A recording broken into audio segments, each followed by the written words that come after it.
carefully check the traits of your wife. Life advice, as well as good gameplay advice. I'm really sorry about this, guys. So I know this is, I'm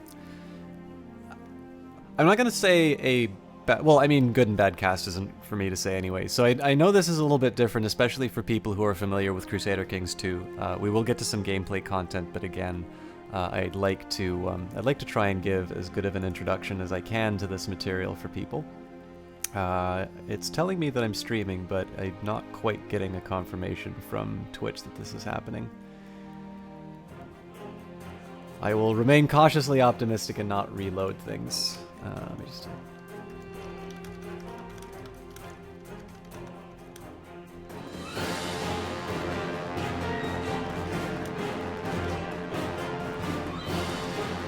So, mildly depressed that I lost the gracious host from Miss Jessie Quill. Please give her a follow if you haven't already. And a Minecraft Waffle. Thank you very much for a host so strong it crashed my computer. No, I suspect probably all that static that you guys were hearing was related to that issue. It was, again, full kernel picnic. Happens occasionally, especially when running Crusader Kings 2. Now, this may be a change here that I am not fond of. When I try to load this supposedly broken save game, remember that when this has happened to us before, we were always able to go back and reload the game. Looks like I'm not allowed to do this anymore. So presumably, I am going to have to start over for any game that winds up crashing like that, which will suck if that is the case. So not a change that I am very fond of in the new patch. But we also didn't lose a whole lot because we were just sitting, we're sitting on the front screen. So we will just start up again. You know, all this chat that I had about the different maps could have happened here as well. What we're interested in is a Charlemagne start, specifically so we can play Charlemagne himself. Oop, nope, don't play as vassal, play good old Charlie. And of course I want to keep the crazy playthrough, so I'll just create a new file.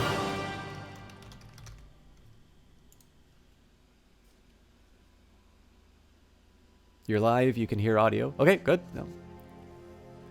Charlemagne didn't steal the chicken from Kiev fast enough, so they built Chernobyl, thus the catastrophic failure.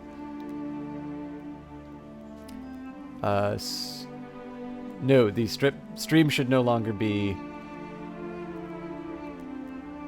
Ripperoni.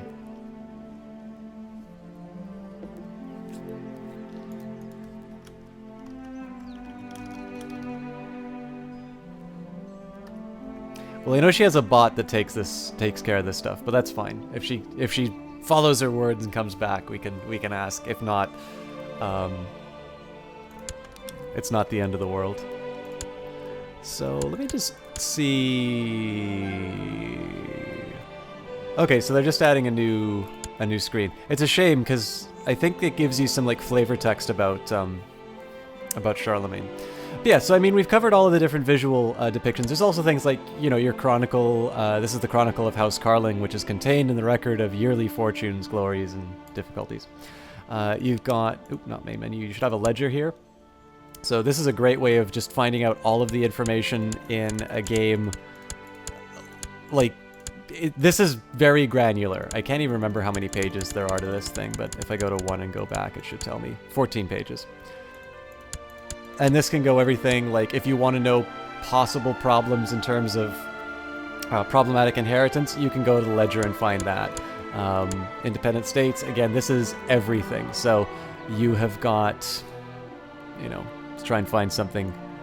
Mordova, if you want to know that Mordova is independent, that's right here too. And you can even separate, so in this case I want to say, well, how about independent states that have the most gold? Well, that turns out to be the Arabian Empire, which has 143 gold. Probably not that surprising, because if you look, again, we have got completely screwed up shields. So this patch, I'm not impressed with this patch, to say the least. But in this case here, unsurprising, we've got the Abbasids holding this. I suspect, yeah, my shield is dead.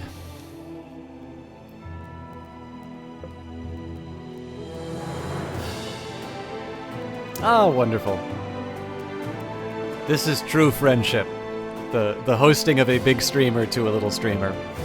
So, I spent enough time talking about the visual depiction of information, but at some point we're going to need to make a decision. And so one of the things that I find is very effective in terms of getting some decisions done in Crusader Kings 2 is beginning, you want to divide the game into understandable components. And so one of the best things to understand is yourself. What is your ambition? What do you want to do? And that is largely, there'll be a lot of different games that claim the title of sandbox. I would argue that Crusader Kings 2, the sandbox title, is an extremely appropriate title. One thing that you can do is you can say, well, I want history to be my guide. So in this particular case here, if you go to the Wikipedia entry to find out what happened with Carloman, I believe they put it quite diplomatically in saying that he conveniently died early into the rule, sort of the joint rule. In this game, they more or less imply, well, they don't even imply, they more or less openly state that Charlemagne was responsible for his brother's death. If you play as Carloman, you're going to have these situations where your mom is starting to visit you, and there's kind of the suggestion that she may be trying to poison you and things like that.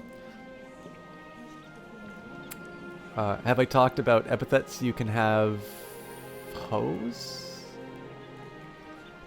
Minecraft Waffle, I've actually just recently started putting some quality time into EU4, so I haven't played it on stream, but I do actually play Europa Universalis 4. Did the stream just die again? Oh no, the rip is probably about Charlemagne. Sorry guys, I'm paranoid now because of the problems on the stream. So in this case here, you can... One thing that you can do, usually if you're playing a large historical figure like Charlemagne, you can let history be your guide, and what you maybe want to do is start saying is what happens if you made this decision instead of that decision. I will argue that, for those of you looking for a perfect historical simulation, I suspect such an invention is impossible. If you want to sort of think about the difference between how Crusader Kings 2 gets played as opposed to, let's say, the decisions that a historical figure does. There's obviously a lot of abstraction that happens when you take life and put it into a computer game. But I'd say one of the biggest things that you need to think about is that you, the player, get to control each individual member of the dynasty, right? So in this case here, I am not that invested in King Carl, because King Carl is going to die very early on in this game, which ideally is going to go to 1453. So I have almost 700 years of kings to worry about. One individual life maybe doesn't matter that much. Clearly, individual pursuits of glory, individual pursuits for... it's not to say that these people are not conscious about dynasties. Obviously, a lot of the marriage decisions that are getting made in this period are quite conscious to this, to the prestige and the wealth of a family. My individual decision to kill my brother is not necessarily about the Carling dynasty. This is about my individual gain. So, in some cases these are modeled, but in the end, like if I gained the depressed trait and I was having some particular problems which were related to Charlemagne himself, yeah, I would have no problem killing him. Parents in this game, if you want to play Gavelkind and not having problems like having your kingdom divided into too many pieces, you just kill your children. Not too many parents are going to do something like that. I don't want to share, I know that I'm going to play the next generation and I don't want to have to share any of the titles, so I'm just going to go and kill my kids in their cradles, so I don't need to worry about Gavelkind succession laws. That's just not the sort of behavior that you would expect to see. So there are limitations in terms of how they do the game, but as opposed to, let's say, Civilization 5, which is much more sort of this stroll through the great achievements of civilization, the accomplishments, all the positive things that we've done as humans. Crusader Kings 2 is a little bit more interested in realpolitik. It's a little bit more interested in terms of your individual both your individual ambitions, but also the sort of the narrative of this string of kings. So it's not perfect, and again, your decision making tends to be a little bit more long range than what maybe what an individual might think. A good example here, of course, is that Philip of Macedon created a very strong kingdom for which Alexander, his son, Alexander the Great, could inherit. And of course, Alexander probably went much further than any of his father's ambitions, though how much of Philip's actions were put with a mind to his son's conquest as opposed to his own is a matter of conjecture. And my inclination would be that he is probably focused on his own achievements as a conqueror rather than those of his son, although it's not to say that these are mutually exclusive.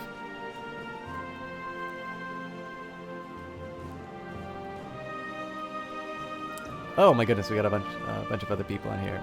Hello again, Jesse Quill. We had some problems in here, so I'm glad you're back. We're actually going to start making some decisions here.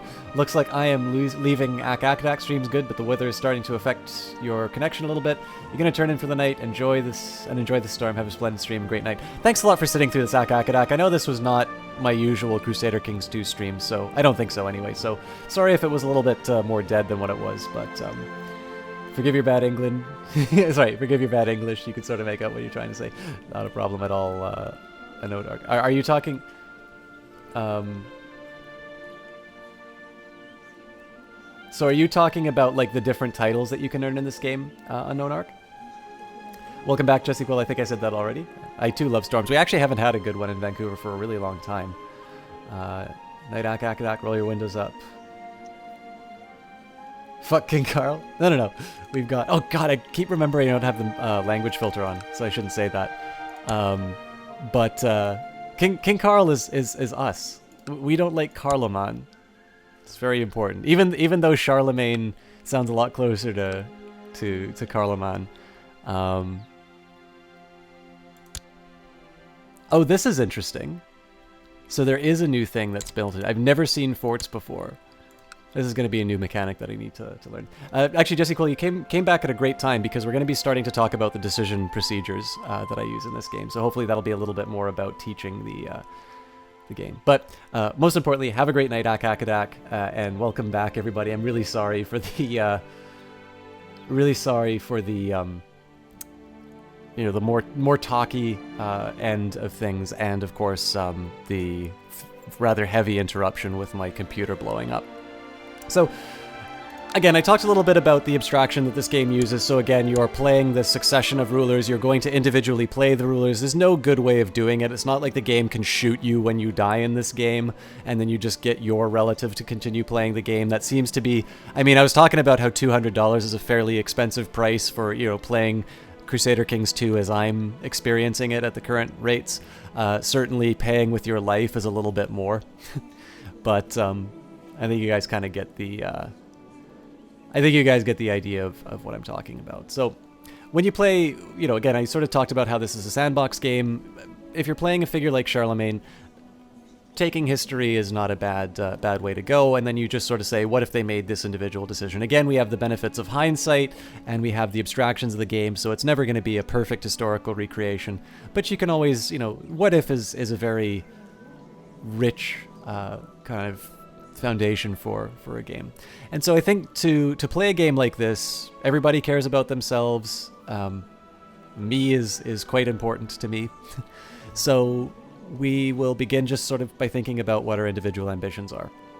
I don't necessarily think it's a bad place to start by both looking to history, but also the most immediate thing that I can accomplish to enhance my my personal well-being, which is to claim all of Francia. This means taking Middle Francia from my brother, and specifically this means putting an end to his life. I could, of course, try to conquer it. Currently, I've got 2,500 men. My brother has got 884 men. As far as allies are concerned, I am his only ally that I can bring in. And so in this case here, it's more or less a done deal. He doesn't have any money to hire mercenaries, although he could theoretically borrow from the Jewry and raise an army that way. But realistically, if it comes down to a fight between the two of us, I'm going to be the one that wins.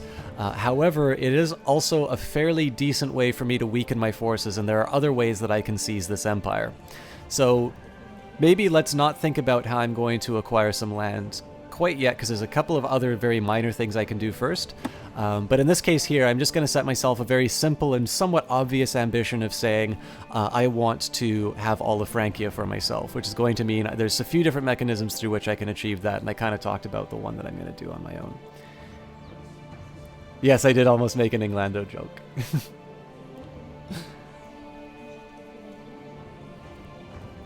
So in this game, you can set your personal ambition.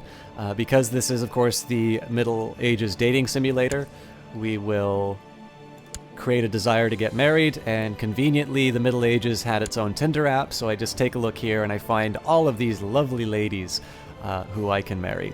So there's a few different things that you want to consider about for a woman. You want to make sure that they are the same religion as you, because that's very important. You don't want to instill heretical beliefs into your court. You don't want people trying to convert you, and you don't want religious unrest. Ideally, they are young. The closer to 16, the better, because that just means a longer period of time where they're going to be bearing children for you. Women will become infertile in this game, so you need to keep that in mind. And ideally, they'll have the lustful trait so that they can give you lots of babies.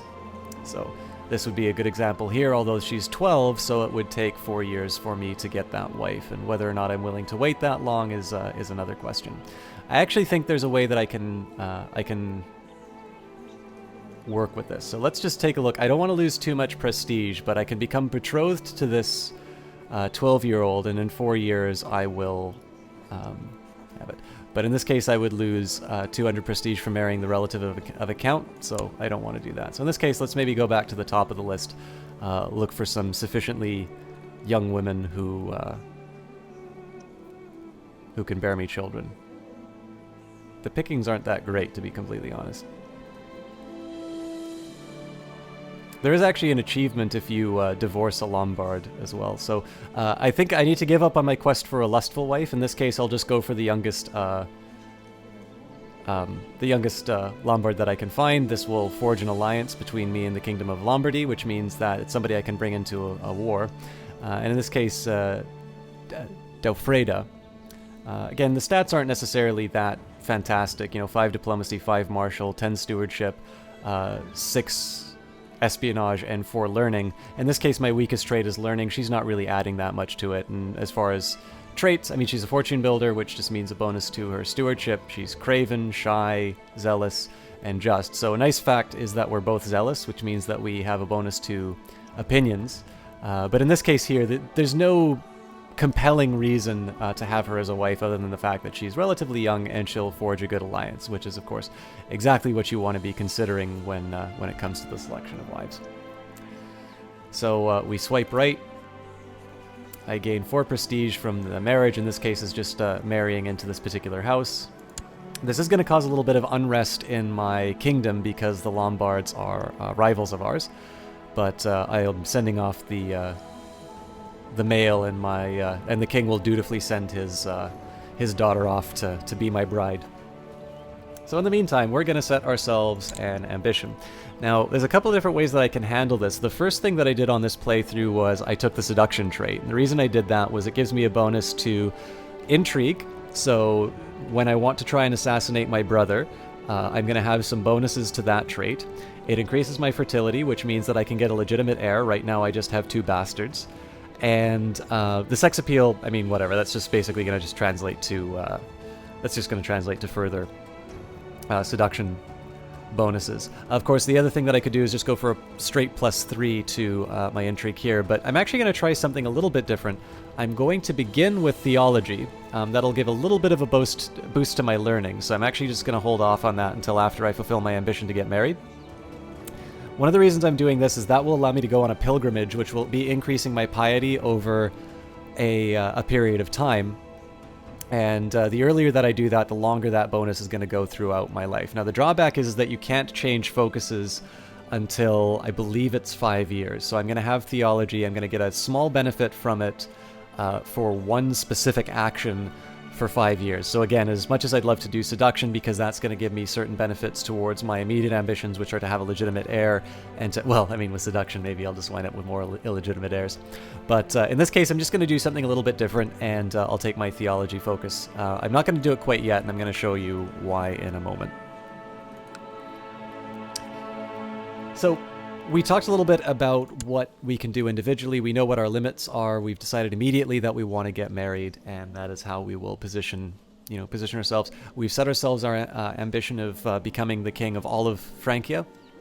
Not quite ready to talk about how I'm going to accomplish that. I'm going to go to the next menu for that. But looking at my character, I sort of have a good overview in terms of what my abilities are, what I have access to as far as my army, and where there's room for growth in terms of things like my domain size. But I also got to sort of set a couple of things in motion. I've created an alliance with the Lombards. That marriage is certainly going to go through. I mean, who wouldn't want to marry me, right? But in addition to all of that, I kind of took this one very narrow view, which is myself.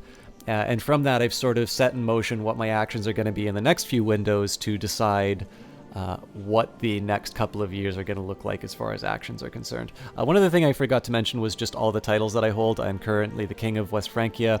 I've got these different counties here. I don't have any duchies to myself.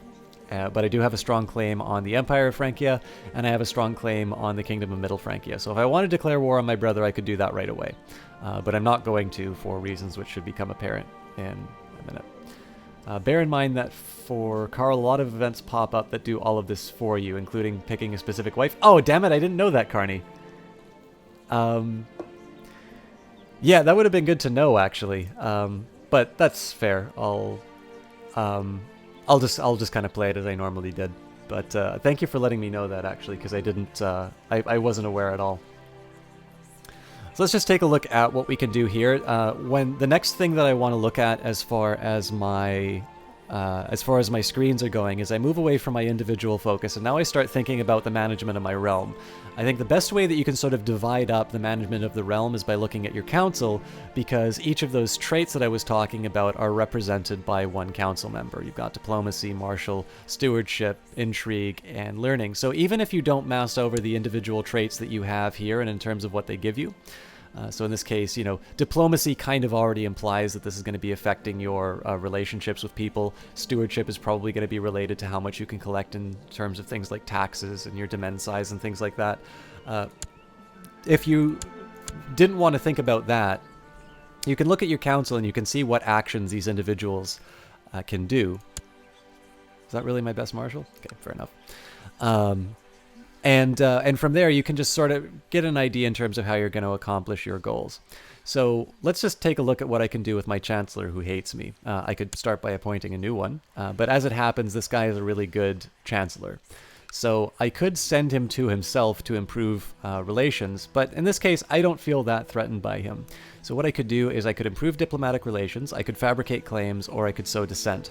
Now, in terms of claims, let's just say here that maybe I've got this long-term plan in terms of Middle Francia. And what I will worry a bit more about here is what's happening in Brittany. If you take a look right now, I can't declare war, and the game specifically tells me because I don't have a valid casus belli. So I can take a look at these rulers here. This guy's got 456 troops, no allies. He has got 338, 298, and this is the same guy actually, 433. Oh, wait a minute. Nope, they just look the same. Yeah. So in this case here, I'm going to start fabricating claims. If I create the or wait a minute. Yeah, I won't, because if creating the Empire in Francia, I'm just going to gain claims on these already, so that's a bit of a waste of gold. Is there anywhere I would want to fabricate a claim on? Doesn't seem like a good option at the moment. Well, I could take Carney's favorite. Do I have a claim on this? No, but I'd probably have a claim through the Empire, right? Yeah, so again, I'd be wasting money claiming territory that I could already seize. So, I guess what we'll do instead is we will take a look at what vassals hate me and we'll work on them because I don't have any better options. And it does look like there's a few people who don't care that much for me. So, I could choose to... There's the Duke of Gascon. It's important to take a look in terms of what these... the reasons for this. So this guy hates me, and it's very unlikely that I'm actually going to be able to switch this over, because in addition to the fact that I get a straight negative 100 for hate, he's also ambitious, which means I'm fighting against 150 negative. This case, again, the guy hates me. Short Reign and Foreigner I have less of a problem with, but he's just a count, so I'm not that worried about his individual relation with me. Now, this guy also has hate, so that's another negative 100. He's at 86, so there's a little bit of hope for relationship improvements. He is also my chancellor, so I do want to have, you know, a somewhat loyal member on my council. The only other person I'd think about right now would be Roding, who is a duke and has a negative 13 opinion of me. But the other nice thing about the new council menu, they just recently added this in, is that you can create minor titles. And so what I can do here is I can just assign him a title which gives more than 10 opinion, and basically as a result I can get a very quick conversion of some of these vassals just through assigning some roles. So in this case, for Thurginus, I'm going to award him a honorary title that gives 10. I think probably Keeper of the Swans is the best. I think that's the cheapest too. Yeah, so I'll give that to him. And then I can give Seneschal, or I think Cupbearer will give 15 to Roding. Oops, I do not want to give him a title.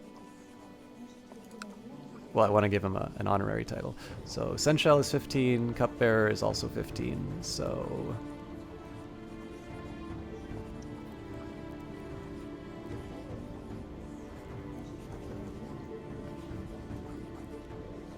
yeah, we'll make it my Cupbearer.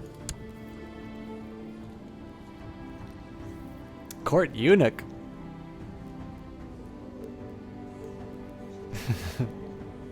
I don't think we have any. So, I mean, at this point here, I have 3 people who hate me. In this case, I'm just going to go for the low-hanging fruit. There's not a whole lot that I can really do with my Chancellor. So in this case here, I'm just going to assign him to his own province to make him think about why he doesn't like me so much. So, how realistic this is, I don't know. But on the other hand, this is kind of like just taking a guy and paying him to, you know, paying him to do nothing. His opinion of me should get better. The other thing that a Chancellor is going to do is fabricate claims. So again, if I wanted to declare war on these areas, I have to have a good reason. Good reason is, of course, relative. You can always declare war on people for having a different religion than you, or because historically you've had a claim on that territory. In this case here, I'm going to hold off on that because that does wind up costing money and prestige, and I have other ways that I can conquer these areas once I create an empire. So next up is my marshal. So this is going to be concerning with military affairs. I can suppress revolts, I can train troops, or I could research military tech. Now generally I'm stronger compared to the people I'm most likely to go to combat with. So Saxony is a little bit of a worry. They've got 1.52 thousand troops, and I also noticed that they're actually fairly tough to fight. But in this case, I don't actually plan on being aggressive with them, and hopefully they're not aggressive like they were in the previous playthrough as well. I don't have a lot to fear from my brother, and I guess one thing I can worry about is my good Muslim neighbors, who are currently sitting on 5,000 troops. So in this case, I just kind of make this appeal to desperation and say that no amount of troop training is going to give me enough to actually be able to take on that in encounters. So I'd kind of be wasting my marshal to get him to train troops. What I will do though is I will assign him to do some training, and that's just going to improve my technology in that region. This is a nice little chance to do that because I don't have any immediate concerns for his suppression or his training, so we can get on top of that. I might want to do the same thing with my steward. He can research economy techs, but right now, because I can create a bunch of duchies, I actually would like some money. So in this case, I'm going to get him to collect taxes. This is where the economy view can kind of be helpful. I can sort of see the different places where I can collect taxes. You can see here that the local tax modifier goes up by 47%. So you do actually want to make sure that you're making some fairly decent money. And in this case, though, I can't just claim it anywhere. So I just want to double check that there's not that big of a difference. These are still a little bit wealthier, so...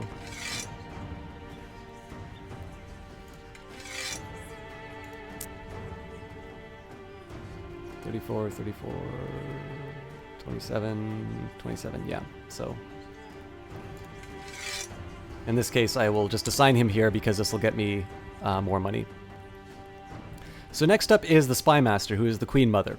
Now, in this case, scheming, this is probably the one that's the hardest to understand on its own. Careful who you make your cup. Yeah, dude handles my drink a lot. Yeah, so it is definitely it's definitely a little curious to say somebody who hates me becomes my cupbearer. But in this case, it has become a positive opinion modifier. So I'm feeling somewhat safe in my cupbearer choice. It hasn't hurt me so far. So, next up we've got the Spy Master. So in this case, again, these titles are not necessarily the easiest to understand directly. Effectively, what scheme means, I think of this as preventative espionage. So in this case here, if you've got a faction that's conspiring against you, if you've got a plot that's coming against you, you can assign your mother, well, it doesn't have to be your mother, but in this case, for Charlemagne, it is his mother, to the province. To protect for yourself, you'd assign it in your capital. If you want to prevent factions, you'll assign it to the faction member. But in this case, we already talked about an aggressive espionage strategy, namely the killing of my brother. The last thing that you can do is study technology, which would sort of be the preferred operation for my Spy Master if I didn't have factions to deal with. But in this case here, I do want to claim the kingdom quickly. So I'm going to assign her to build a spy network. That's more an aggressive espionage act. It'll increase plot power. And so I'm going to want to make sure that I plot against my brother. Finally, we've got a court chaplain. So we can proselytize, which is converting religion. Again, this is where we go to the religious view. We have got a couple of foreign religions within our borders right now. So this is, I believe, Slavic? Yes. And I believe we don't own the...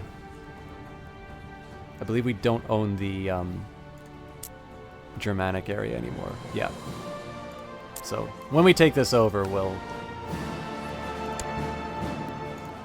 convert it from its heathen ways, but we don't have any conversions to do right now, so we'd be wasting our court chaplain to proselytize. Research culture tech is definitely useful, so if you just take a look at these things here, you do want to raise these traits. One specific reason why I would want to put some investment into cultural tech is so I can assign primogeniture. You can only change primogeniture. There's a few different conditions that you have here. You have to have reigned for 10 years. That I don't do. No vassal counter above has negative opinion on you. That's what my diplomat's trying to take care of right now. One of these things must be true. Holder is, blah, blah, blah. But the biggest thing here is that one of the following must be true. I either have high crown authority or absolute crown authority. Right now I've got minimum crown authority. High crown authority requires me, first of all, to have medium crown authority, so you have to increment these, and legalism has to be at least 3. So in terms of my legalism, it's 1. I need to put some research points into cultural advances so I can improve my my legalism to a point that I can actually take one of these succession laws that I prefer. So a good use of my court chaplain might actually be to get him to research cultural tech. The other thing that I can do is improve religious relations. So why do we want to improve religious relations? From that menu that we saw before, it said that the bishops have the option of paying the Pope taxes instead of me. So I can improve relations to improve my financial situation. And it does seem like there's a few different opportunities here to get some easy taxes. So currently everybody likes the Pope more than me, probably because we are currently under papal investiture, so the Pope's not going to assign people who hate him. So what we want to look here is kind of the smallest difference between the average rate. The average rating is about 54, and the current opinion. So a good example here would be this bishop, who's got a 44 opinion of the Pope and 38 opinion of me. So if I get my bishop or my court chaplain to improve Oh, why can't I improve religious relations inside here? I guess it's because it's to himself, so maybe I won't. What's my next best option? 5384, so that's a 31 difference. This is a 17 difference. Well, let's just see what we can do with this. So because I have a little bit of a focus on trying to get some money, I am going to try and convert a couple of these bishops to my line of thinking. I hope that was the right spot. Yes, it is. So in this case here, I've noticed what we did here. It's like we sort of gained some understanding of the mechanics of the game just by focusing on each individual trait that we had and breaking up the duties sort of in line with what we want to do. So in this case, I want to kill my brother, so I assign my spy master into his capital. I want to get more money, so there's a couple of ways that I'll do that. I will collect taxes in one of my wealthiest provinces, and I'm going to I'm going to improve religious relations with the bishops that are most likely to turn towards my favor, and as a result, start giving me a little bit more of that tax money. Sure, I'm fine with the Duke of Flanders, but there are cupbearer mechanics in the game. They get a crap ton of plot power against their liege. If you want to murder another ruler, befriend his cupbearer and get him under your plot. Yeah, they never explicitly said that, but I always kind of assumed that was going in the background. You've been poisoned once or twice by your cupbearers in your games, so you're too paranoid to give it out nowadays. So out of curiosity, I would almost imagine Senshell probably is another good assassination role because of the planning role. But again, I don't know the individual mechanics of Senshell. So as far as learning the game is concerned, we've sort of subdivided between these different roles, and what it's also done is it started leading us to some other menus. Again, you never really need to worry about the legalism menu until you actually have some things you want to do inside of it. It's always a nice idea to try and change the crown law at least once, because you can, that's a once in a lifetime opportunity, very literally. And in this case, I do want to have higher crown authority for the point where I can do something like seniority or primogeniture. I'm almost certainly not going to do seniority. We will... we could try ultimogeniture.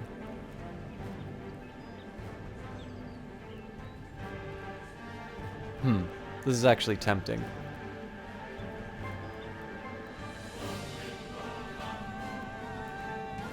Because I don't really seem to...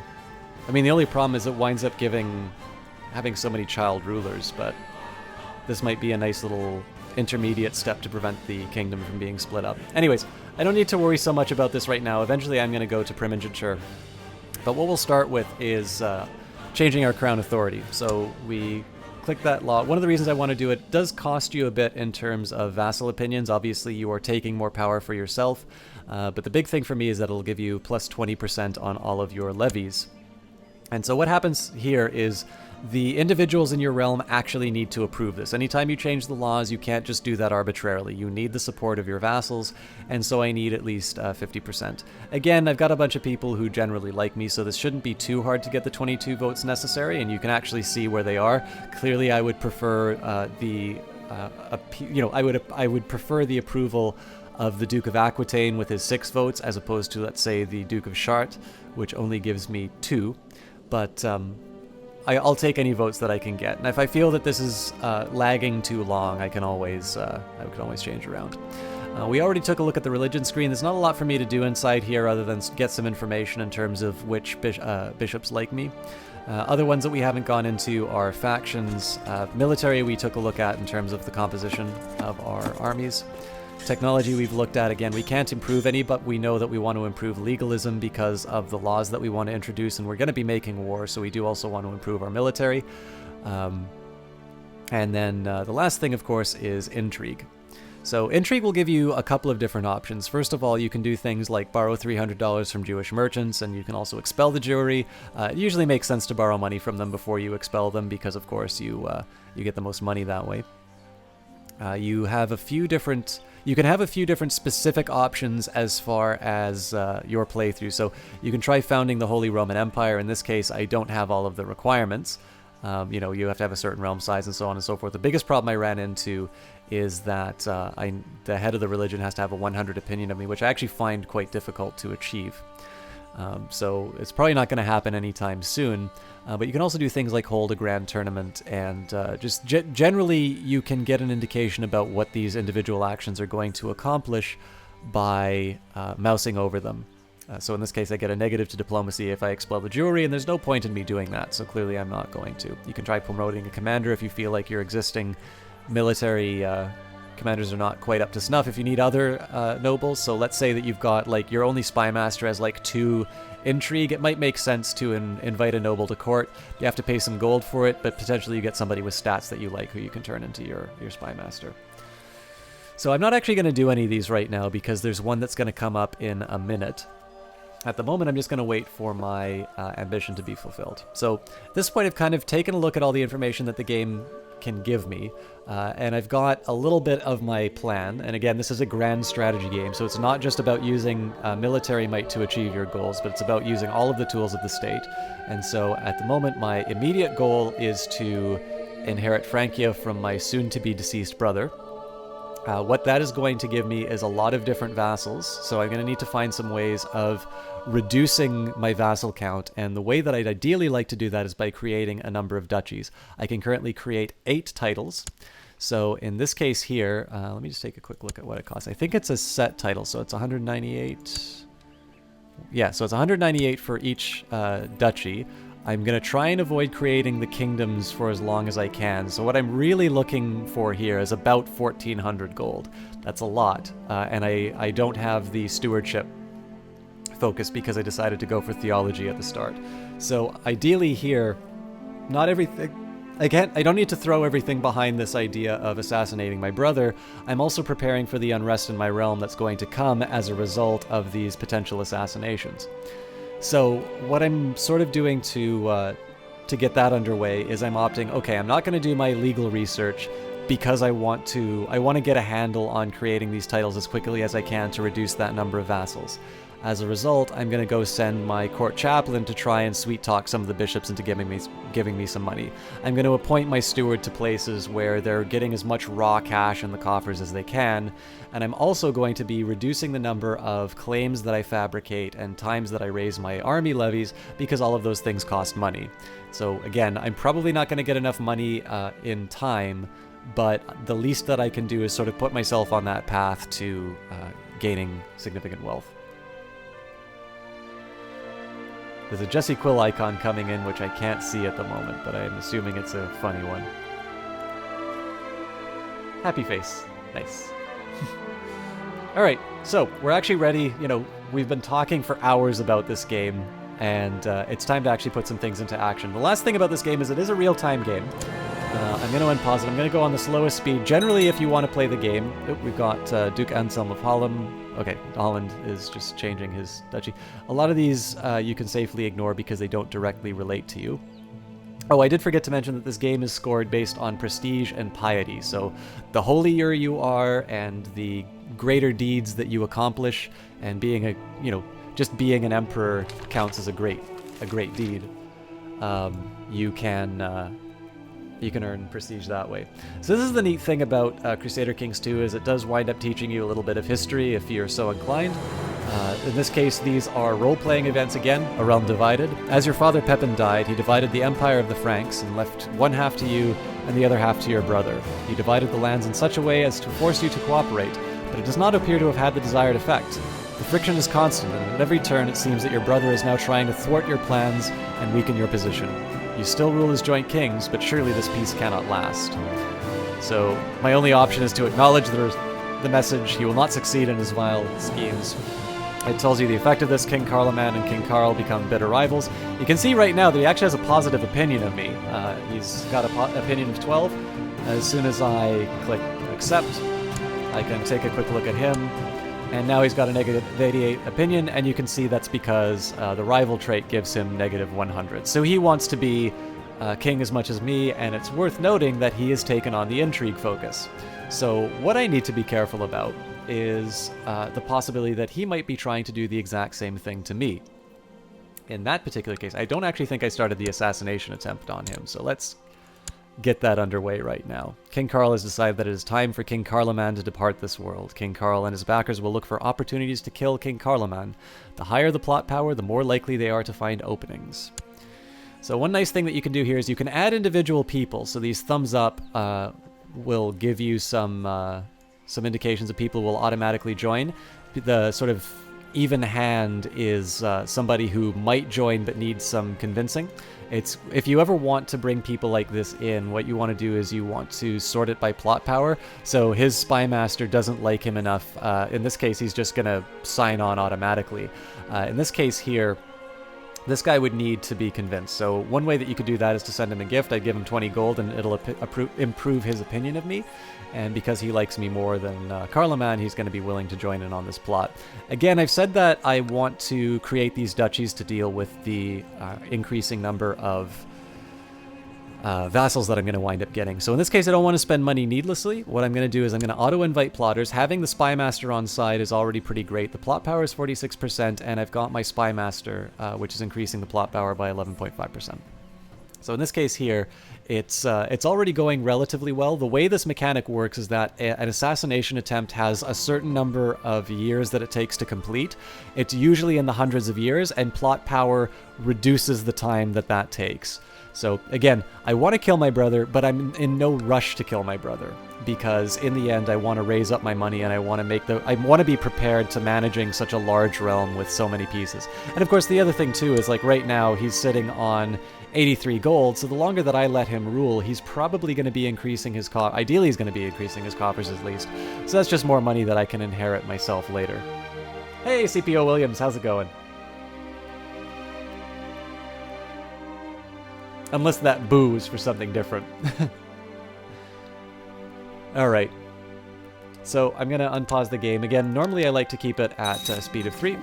Princess Stofreda and King Carl have gotten married. We can collect a royal aid duty to pay for the ceremonies. I can say, yes, it's everybody's concern. I get 23 gold. And I say, no, people respect wealth. I like the 50 prestige, but in this case here, because I really want to get as much money as I can, in this case, I am going to collect the royal aid duty. 23 gold or 50 prestige is not a huge amount. Prestige is sort of a currency in this game, as well as being a measure of your success. But here I'm just going to say it's everybody's concern. Take the gold.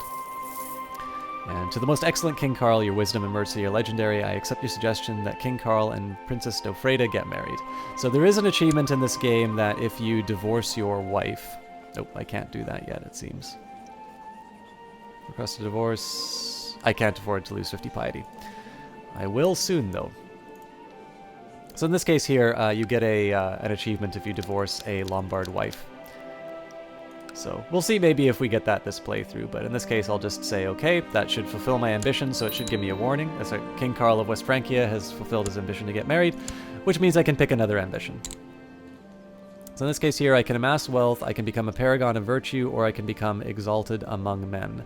Exalted among men takes 100 prestige, paragon of virtue will require 500 piety, and amass wealth will take 500 gold. Now, the one drawback about this was I thought there was going to be an option for me to increase my learning, which I was going to cheaply do by taking on my my focus, but I guess they must have gotten rid of that when they did. Oh, I didn't know I was paused. Or unpaused. Fair enough. Wasted a little bit of time there, but... Bertrada, your mother has come in to see you. She speaks to you of your brother and the rivalry between you. My dear Charles, it grieves me that your brother Carloman will not support you as he should, but rather has wicked designs on your domains. Rest assured, however, that I shall do all in my power to help to support you. I have even written to him, asking to cease his plotting and acknowledge that, though the realm is divided between you, he recognizes you as the primary ruler of the Franks. I fear, however, that he will not listen to you. Thank you for your support, Mother. My opinion of my mother is gained by 10 for 5 years, and Bertranda has a higher opinion by 30 because I'm the favorite of the two sons. In this game, it sort of implies that the mother is responsible for the death of the son. And in this case, it's kind of true because I sent my mother as a spy master, though, as Carney was talking about, apparently the events will allow that to happen anyway. So, I kind of messed up on my ambition. I thought I was going to have a chance to improve my learning, so in this case here, I need to decide what I want to do. Nope, looks like I already get an option to call to arms, but let me just see here. I do want to amass... what I'm thinking of here is what I'm going to achieve first. I think I'll probably amass wealth before anything, so I will pick that as my ambition. And I will take my theology focus now. I won't be able to go on a pilgrimage because I'm going to respond to this war. So, dear brother, peace be with you. We suggest that you honor your obligation to answer the call to arms against the Gilliam of Middle Frankian revolt. I would lose 100 prestige if I decline because we're brothers, we're allies. If I don't actually follow through on my commitment, I'm not going to, I'm not going to look very good. So I will accept, but I'm not actually going to raise any levies, because in this case, this is just going to weaken his army, and I don't need to worry about him invading me. One thing I do need to be careful about is these different factions. There's elective succession in West Francia, and there's the independence faction. This is basically what my brother's dealing with right now, and they do have a fairly strong troop strength. I may actually want to send my mother to start breaking these up, but I do also want to inherit the kingdom before anything. So I'm going to take a risk with these guys. I'm feeling somewhat confident in my ability to handle them. In the worst case scenario, I borrow money from the Jews to help with the problem. But at the moment here, I'm just going to let my brother take care of this rebellion, and I'm just going to hope for the best with these factions. So normally what I would do by taking the theology trait would be go on a pilgrimage. You'll notice that this is grayed out, and it's because I'm not at peace. And my plot power is 102, so that's progressing along fairly well. And so at this point here, I'm going to speed up the game again. I'll go to 3 for a little bit. And I might just go to 5 in case something interesting doesn't happen. Your son Pepin is illegitimate, but perhaps he could grow into a man worthy of ruling the Franks. His body is twisted and he looks frail, but a boy that overcomes such unfair punishments in life could perhaps become even a stronger ruler. So if I legitimize him, I lose 20 piety, which I don't have a lot of right now. He will become a legitimized bastard. And basically my wife will be mad at me if I do that. So right now there's more cost to me. I can say I think not. It does mean that Pepin Carling, my son, will lose 50 prestige, but again, I'm not that worried about my bastard, so I'll say I think not. Pepin becomes Pepin the Hunchback, and he does not have a claim on the throne.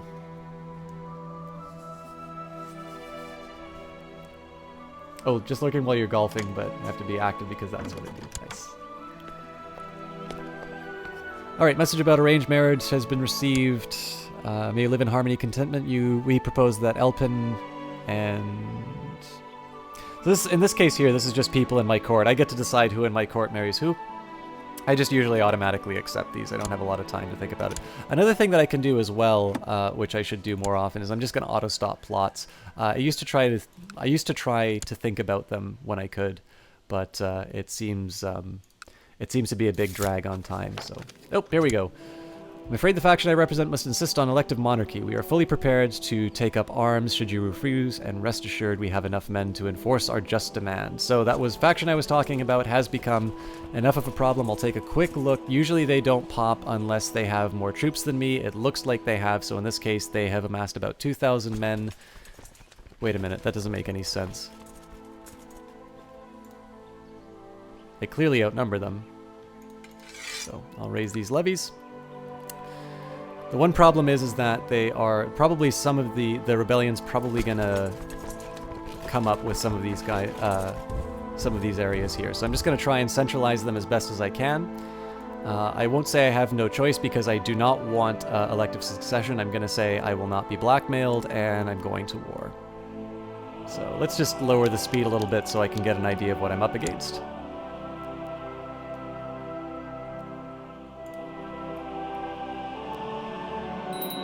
There we go. So they've declared the West Frankian Civil War for elective monarchy. I've never actually seen one of these things. I've never seen one of these events actually go off without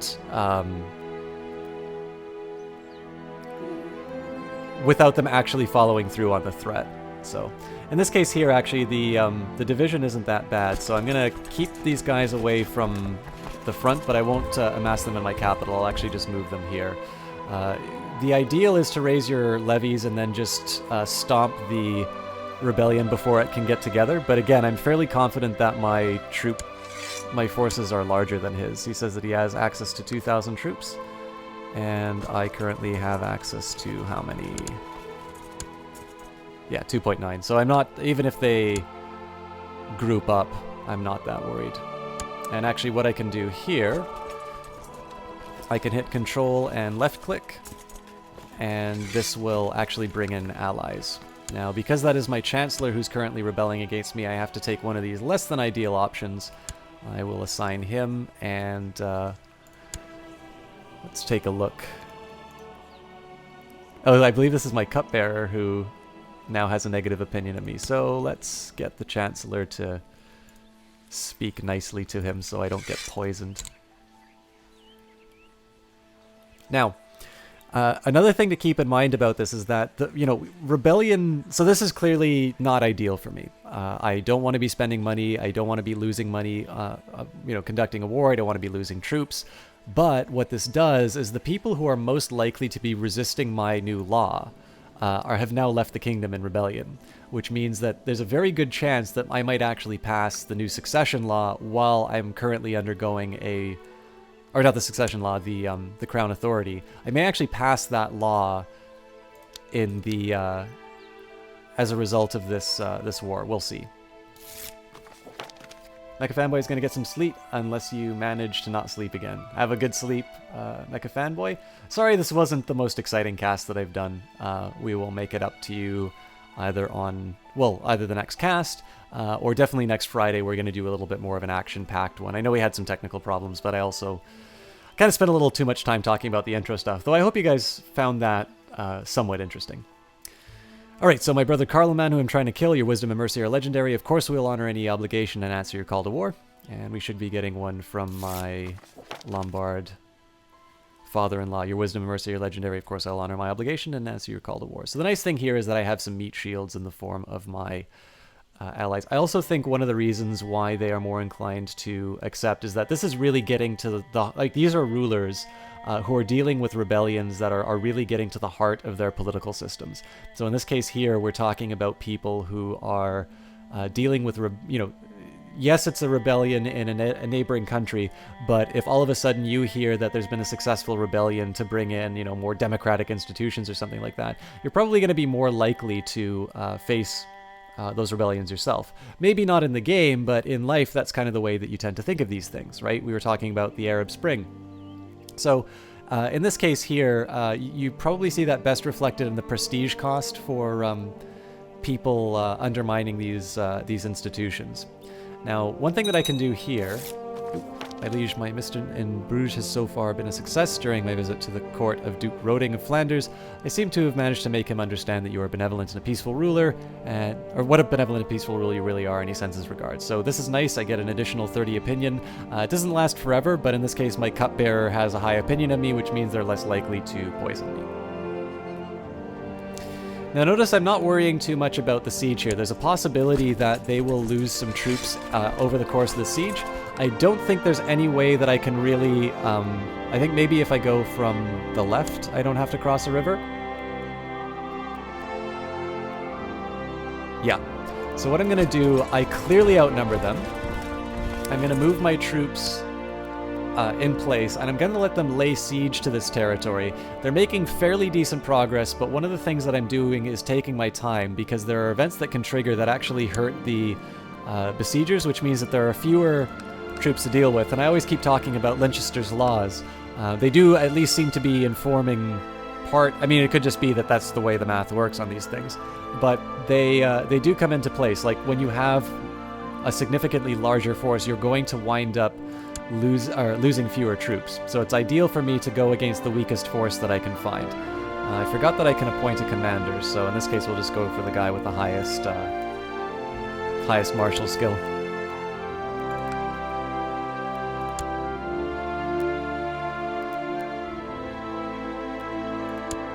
We can slightly improve our forces.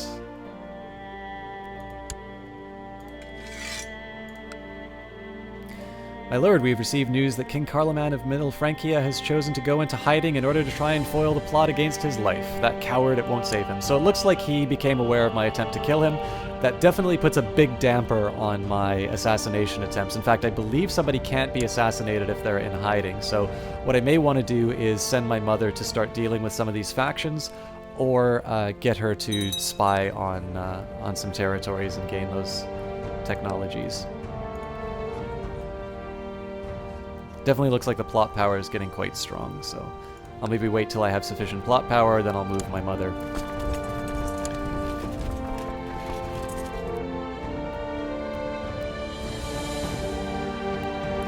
So looks like I was a little optimistic in terms of when it was going to work. At this point, I need to kind of make a decision when I'm going to run in. I do need to worry about the travel time between. So let's just right-click and see what happens. And I'll bring up the combat menu because some people were asking about similarities to Total War. You can see here all of the action that's going on there. Morale is the key feature, and actually looks like the Lombards are coming in to help us, so we'll probably wind up losing some troops to not having enough resources. But now we've got 5,000 against 1,000. You can see that the rebels were absolutely devastated by that. We won't wind up killing all of them, but you'll see a summary shortly, and the flags of retreat are up. So in our case, we lost 490 troops. Those are specifically for my troops, and the rebels lost 1816. So in this case, there's 213 that I need to deal with, but we've effectively crushed this rebellion. So I gained 18 prestige for the battle, the war score has gone up by 61%, and I gain a little bit of military technology for engaging in that fight. So now we press the advantage, and we will take the remainder of the force with 2,000 troops. This is almost certainly going to be butchered. And looks like they still have some fight left in them, so kind of take this big doomstick stack and gobble up the last that we can find. Chasing them all over the place. Okay, so where are they? They're heading to Maine. So I'll wait till we move.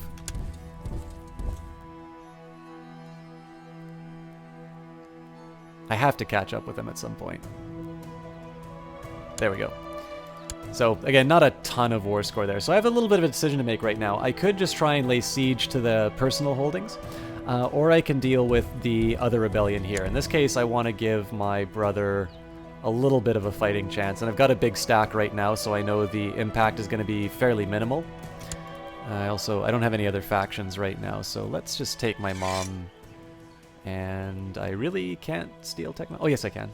So I don't want to have her in... Like, I don't want to put her in the capital because that's a likely place where they're going to have a very effective spy master. But let's take a look at Bulgaria and see if maybe they've got a weak spy master.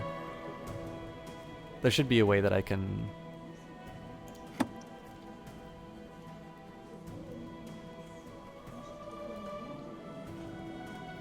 I always thought it gave you the titles here, but I guess not.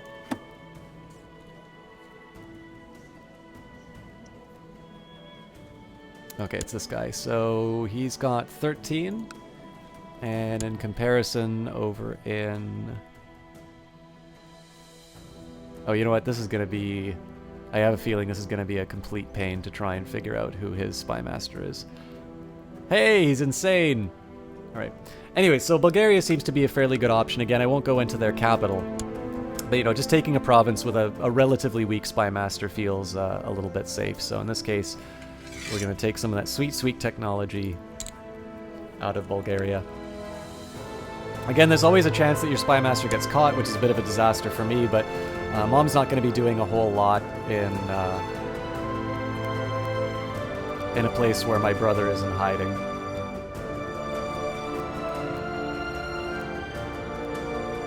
Now, as far as war works in this game, you definitely gain the most from winning individual battles, and sieges can actually be quite costly. So, in this case here, I'm going to start by wiping out this big stack. It looks like my brother will be coming to help, and again, we don't suffer too many casualties because of just the overwhelming force that we have. If you want to break down this combat, I'll actually go down to the slowest setting.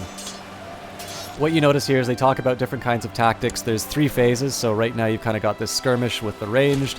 It should eventually move into the kind of the main combat phase, like we've got here. And then finally there will be sort of a retreat and pursuit. We're winning, so in this case they're attempting different things.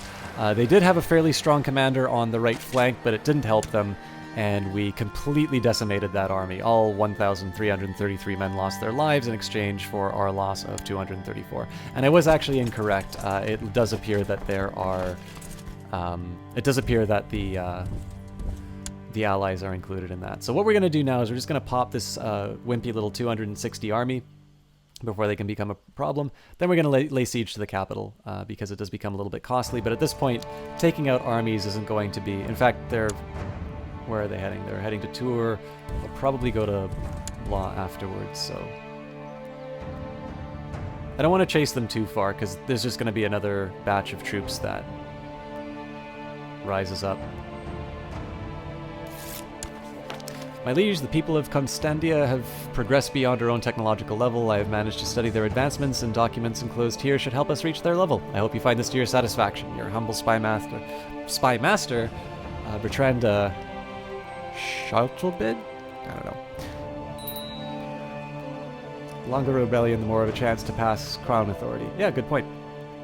So I can already take advantage of technological progress. In this case, it was military technology that we got, so let me just take a quick look at the composition of my forces. We've got majority heavy troops. I'm assuming that doesn't include the... I'm assuming this isn't including the Lombards. So in this case here, I kind of want to play to that strength in my technology, so I'll improve heavy infantry first, and then I do like skirmishers, so I'll go for light infantry next and maybe siege equipment, but that's not going to be happening right away, so I'll just unpause and we will... They're heading to Maine, so we'll start with that. Again, this is a little bit of a pain to chase these guys down, but... Right, so again, completely crushed that enemy force. At this point, the armies are so small that the war score is not going to change that much, so we'll just go to their province and lay siege to it because they don't have any credible threat on my own territories.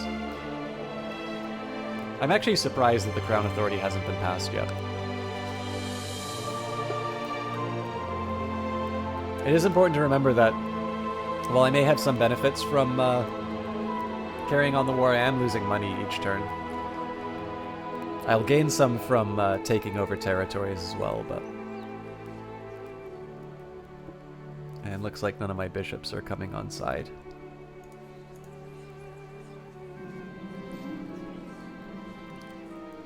Genova let everybody know about my plot to kill King Carloman of Middle Francia during a drunken stupor at a local tavern. I never should have included that drunken blabbermouth in a plot this delicate. My reputation is ruined. And basically it means that my brother who already hates me is going to hate me even more.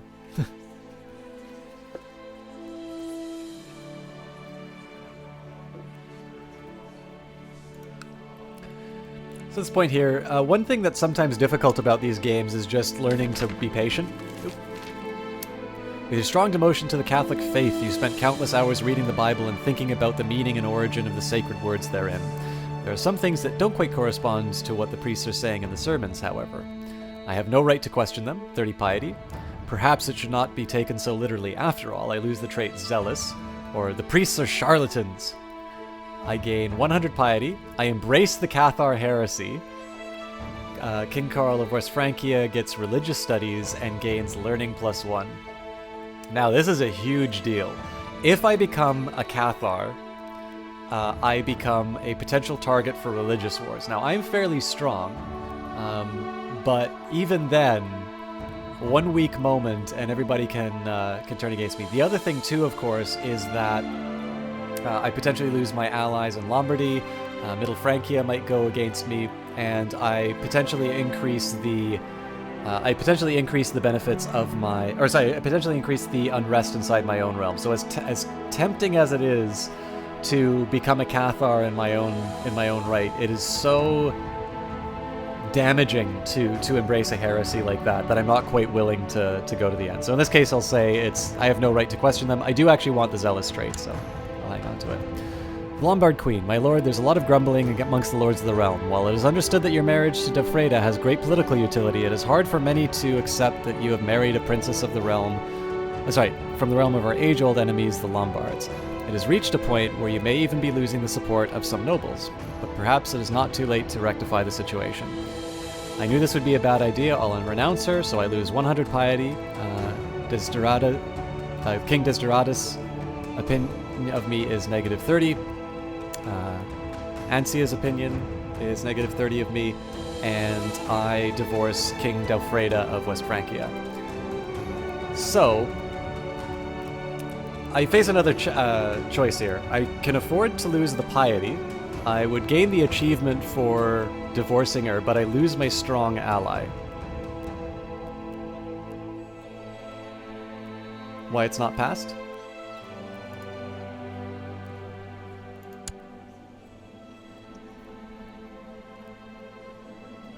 Oh, this is weird. The leader of the revolt still for some reason has a say. I think probably once I strip these people of their titles, I should get some advantage for that. So there's two minds that I have about this. I can lose the piety, I gain the achievement, or I say she is their queen now, they must learn to accept it. The latter is probably going to cost me my crown authority. So, because I want the achievement too, let's say I knew this was a bad idea, I'll renounce her. Achievement unlocked. I literally just did that for the achievement. But now I need to find a new wife.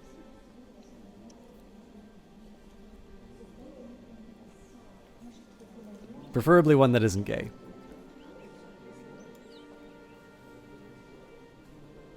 Not that there's anything wrong with that, but I need a legitimate male heir. Something tells me I'm probably not going to be able to get another Lombard queen. Oh, I can actually.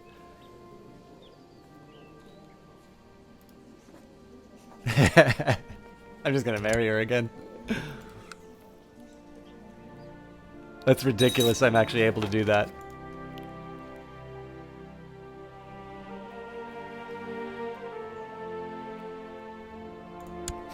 Sorry about that. I don't know what I was thinking. So here we've done the siege. I closed down the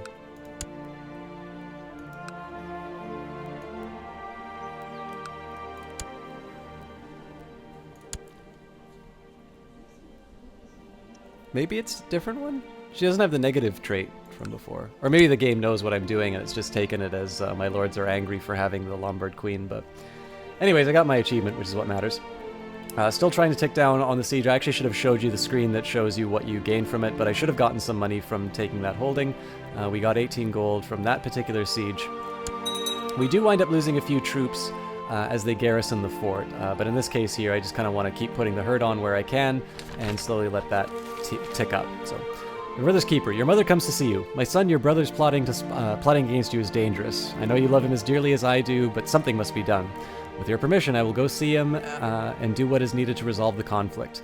He must not come in the way of you fulfilling your destiny as the ruler of all the Franks, but I fear a bloody war. Trust me, it is better like this. You look thoughtfully at your mother, trying to read her mind. There is an odd look of determination in her eyes. Yes, mother, go and sort this out. So hopefully we'll be able to bypass the fact that my brother is in hiding.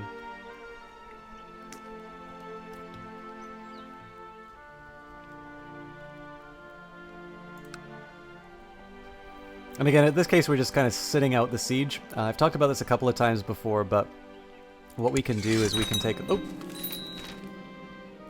You have a new heir. If your character dies now, you will play as Pepin Carling. Word reaches you that Carloman's wife, Gerbega the Victorious, has received refuge in the court of Desideratus of Lombardy. Surely there is a plot against you brewing there. This will not go unpunished. The death of Carloman. With the death of your brother Carloman, the prestige and honor of the Frankish kingship now falls on you. He was your rival, but he is no more. There is still much to be done, but here begins a new chapter in the story of Karl, king of the Franks. Still he was my brother. So clearly my mother did away with him. We don't need to worry about the plot.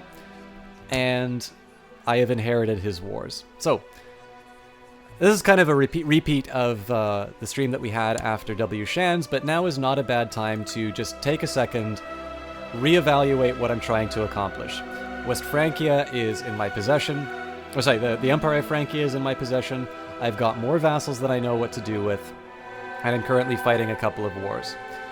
I didn't inherit the money from my brother, which is a bit of a shame, but it does mean that I'm going to be able to gain some more money through my... I'm going to be able to gain some money through the sort of just the better holdings.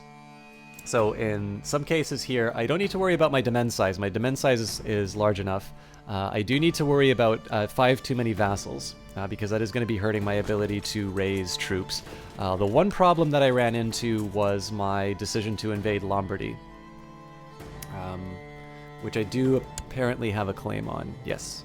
But in this case, so actually maybe it would have been okay for me to just keep, remain divorced from my from my wife. But in either case, I can choose to create the empire and go after Brittany. I can declare a holy war on Saxony, although I'd better be prepared for the consequences of that. I currently just have an army of 4,000 troops. Or I can sort of sit around, consolidate my power, and then, you know, work on my, or, you know, try and take out Lombardy or something like that. So at this point, I kind of need to consider what my priorities are. Number one, I need to start making some of these titles. I've now got 18 different titles. Some of them are kingdoms, so Kingdom of East Francia, Kingdom of Frisia. I should be able to make the Kingdom of Aquitaine, I think. So some of these are kingdoms. The majority of these are going to be duchies. Also, there's an empire in there that I can create, obviously, though the empire is by far the most expensive. So in this situation, I need a dump truck full of gold. Focus once these wars are done. I do want to go on a pilgrimage so I can get the easy piety, especially because I need piety to be able to form an empire. I will want to find the most efficient way to get as much money as I can to start creating these duchies and lowering my vassal count. And then once I've got my vassal count under control and I feel in a fairly comfortable position to start adding to my personal holdings, then I can start considering doing some of these invasions. So at the moment, I'm going to worry about raising money. I'm going to worry about sort of managing my realm, maximizing the return from the organization of it. I'm going to have a mind to creating the empire. So this is, I need piety for this. I need money for that. And then eventually I'm going to start considering military conquest, but that's a little bit further down the road. So at the moment where I would normally want to build infrastructure, I actually want to be hoarding a lot of gold and finding as many opportunities as I can to do that. So again, lowering expenses, so not conducting too many wars, and maximizing as many cases of me I don't know, earning stuff. I can always borrow from the Jewish merchants, but in the end, it's that's only 300 gold. That's not even remotely close enough, and I like to have that option in case I find myself in a conflict. So, we're talking a little bit about how we can gain some war score. In this case, taking on the personal holdings of the the commander who's against you is best. So in this case, we took his capital, which I think is this one. So Thoras or this again. So here and here will do the highest damage to his war score because of the fact that they're personal holdings. I just need another 10%, so I think I'll lay siege here. I won't divide up my armies, as tempting as that is to do, because I have a feeling that wrapping this up should be enough. I also think what I will do is once my wars are done, I am going to... Daughter was born to King Karl of West Francia and her Mildred named Felicia. Oh, this is a bastard. Seems my amorous adventures have resulted in a child. Little Frolica is my spitting image. I can acknowledge her as mine, which I suspect will probably make my... yeah, I'll acknowledge as mine. I'm sure my wife is not thrilled with that, but there you go. I'm a little concerned I don't actually have any legitimate children. Hey, Kenshaw, how's it going? Consolidate, you think would be the right thing? I agree. So, first thing I need to do is get these wars taken care of. It should be fairly simple. I think some of the war score that these guys are enjoying just comes from their successful siege. So, I'll deal with this one quickly, then I'll stomp on their army and basically clean up their siege, and if I have to, I'll siege Toulouse. The clergy is not satisfied with collecting a tithe from all free peasants. They demand the right to collect an extra tithe. A tithe is a tenth of the peasant's harvest or a tenth of the craftsman's production. If the priests were allowed to collect another tithe, it would double the taxes and thus make the peasants protest wildly. An extra tithe, sure. I gain a 25% temple tax, or the peasants would starve. I won't allow it. So the drawback here is my court chaplain's not going to like this decision. But let's keep a close eye on what we're dealing with. We're dealing with a very popular pope, right? And I have a lot of members of my my court who just simply don't have that good of an opinion of me. So there's actually two things I'm going to do in response to this. I'm going to say the peasants were starved, I won't allow it, and I'm going to abandon any effort to extract taxes from the bishops under the current pope. So instead, we will research cultural tech in my capital. Count Galmagus of Orlan has provided me with proof that Count Madelgard of Bar has been viciously slandering me. How should I use this information? I can expose and denounce him publicly, giving me reason to arrest him. Which I believe...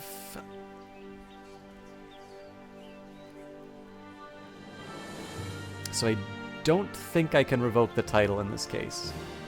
Threaten Madelgard with exposure unless he stays out of all factions, or I can keep the information to myself.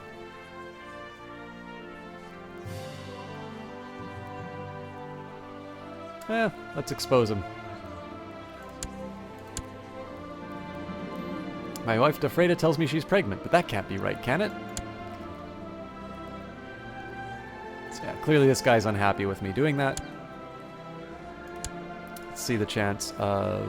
So if I revoke the title, I believe, yeah, that counts as an aggressive act, but I can imprison him. He's acted dishonorably towards me. It's only 53% chance, so I might just have another revolution on my hands, but let's deal with it. The guards failed to capture Count Madelgard, who's now raised a flag in rebellion. To arms, this is great because I'm going to be able to claim another title from him.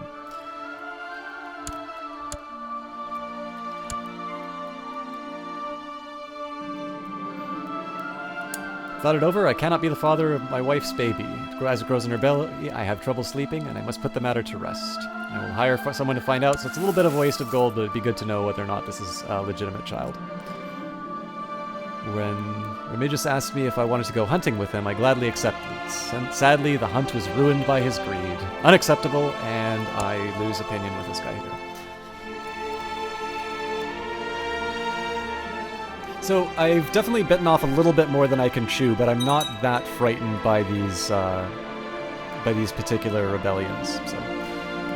The maid I paid to spy on my wife has confirmed my suspicions. Count Gerald of Bern is Defreda's lover and the real father of the child. By the Blessed Virgin, I should better keep this a secret, or this is high treason. Well, you know what I like doing, especially because he already has a negative opinion of me. 39% chance, so he's going to raise another army. Let me just make sure. Yeah, he doesn't have that strong of a... Doesn't have that strong of a force, so it's probably going to fail.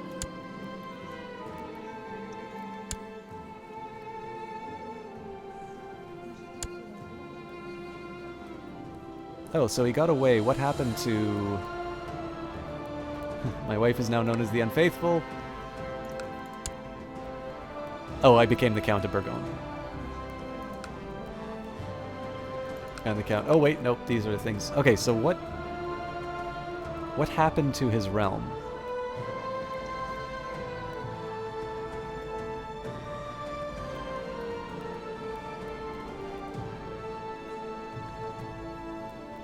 And this apparently became part of Bavaria. I really should have been paying attention. Alright, well, I'll deal with that when I can. Looks like we do have a CB on him. Probably just because this is de jure. So my whole idea of consolidating is falling behind a little bit. But there's an old political saying, you know, never let a good crisis go to waste. At this point here, I have an opportunity to get people who are potential rivals of me in prison, and I'm able to seize their titles. So, a young nobleman called Roland has approached you, declaring that he wishes to serve you. You've seen his name before. He is known as a strong warrior and an able diplomat, wise beyond his years and especially familiar with the Breton lands to the west. He would surely be a useful addition to your court. Welcome, Roland. So, let's do a quick shake-up of the council. So... I can get a better diplomat or I can get a better marshal. What does my marshal have for diplomacy? Not that much. So Roland might actually be better served as a diplomat, except that I do kind of want to be doing all of this troop training. So let's maximize our advantage here. I will also add a new chancellor. I don't think I have a better steward. Queen Mother still seems to be the most cunning, and my court chaplain doesn't like me right now, and I've got a better replacement, so I can... bring them in. Just a little bit of a shake-up. These people don't like me because I changed their titles, but I've got a little bit more in my opinion, I've got a slightly more stable situation. So here I'm just going to be improving my technology.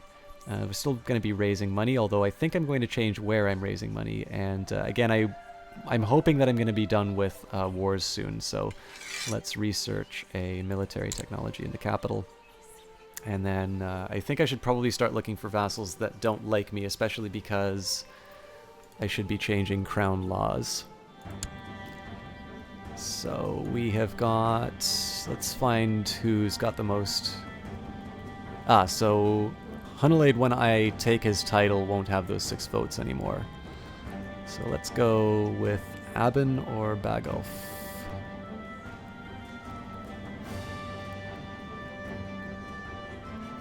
Yeah, so it looks like the Count of Rouen is most likely to adopt my policies.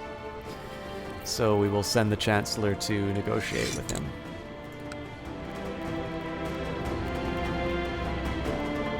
Oh, right, and I was going to reassign my...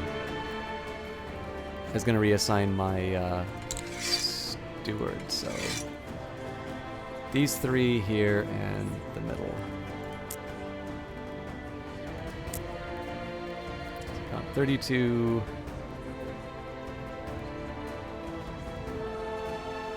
34. Okay, so this is actually still the best place to collect taxes.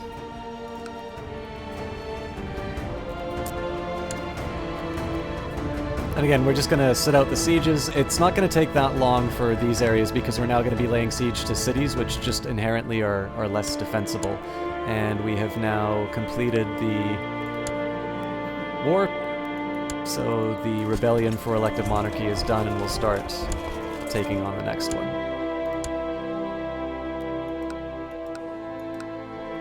So I've got a fairly high vassal limit. So now we've got our limited crown authority, which is exactly what I wanted. I can't change any laws, and again, it's going to be a while before I can adopt any of these ones here, although I think... I believe I can change to Ultimogenture if I felt like that. I guess I'm going to wait until I have a certain number of children, and then we'll consider it. So now I'm just going to clean up my rebellions. I don't have my Lombard allies anymore, which is a small shame, but we can still... we'll get by without them.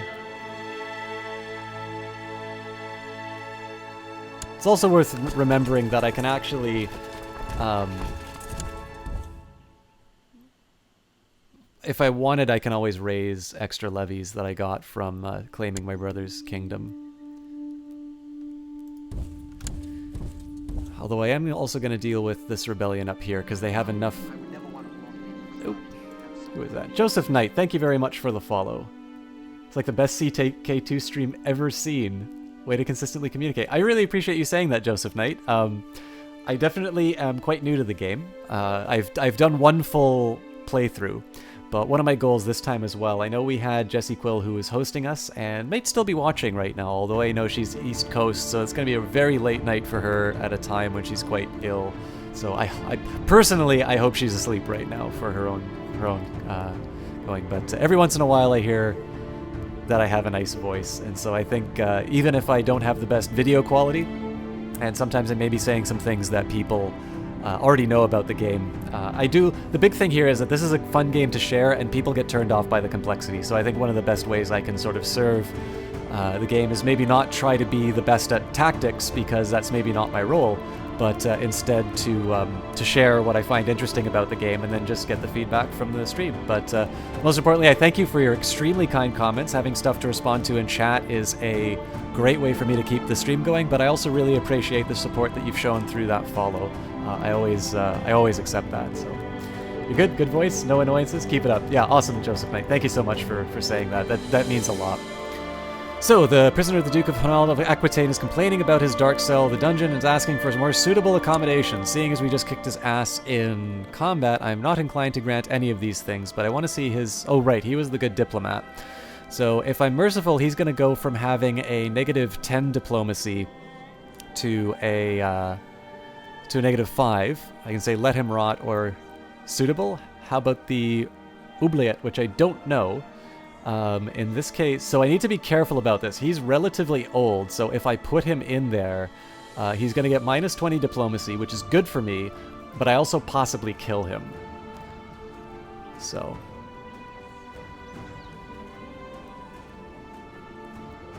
I think for safety, I'm going... Well, you know what? I don't need to fear his diplomacy that much, so I'll say... We'll let him rot in the dungeon. Oh, sorry, we'll be merciful. Needs more impressions? Wait, is that supposed to be CPO Williams? Oh, CPO Space Williams. Also, hi, Captain Stevens. I don't believe I've said hey to you yet. And I don't know if Kenshaw is still around, but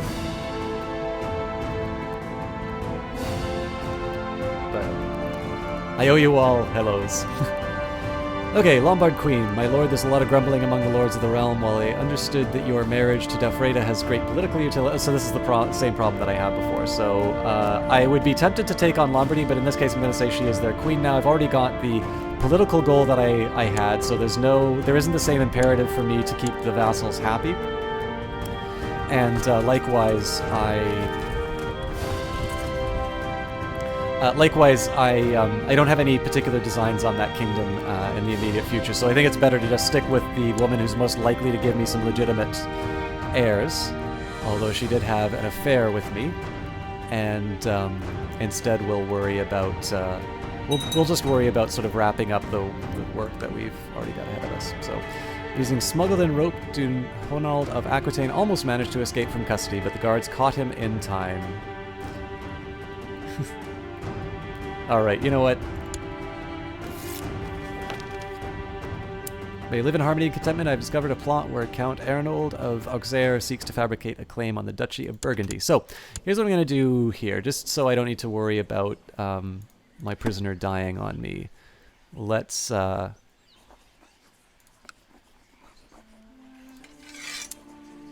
revoke his title as the Duke of Aquitaine. I will... revoke this duchy, and so this is a harder one for me to deal with, so what duchy do these fall under? Gascon, which I don't believe exists yet.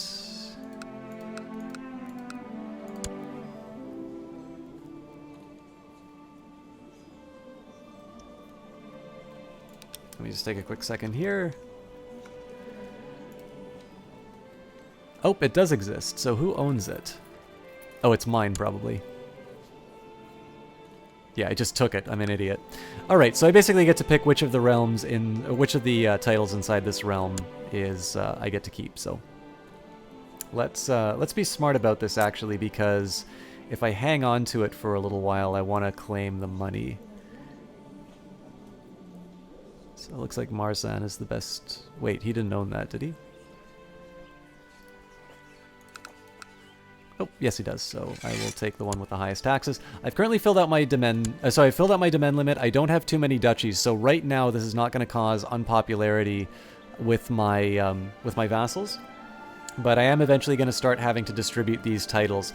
Giving away, I think, the Duchy of Aquitaine. Let me just see how many vassals I have in there. I think if we go to the direct vassals view... Oh, so he owns all of those. So it looks like I'd actually really only lose one vassal in that situation. I definitely thought I was going to be getting more from that.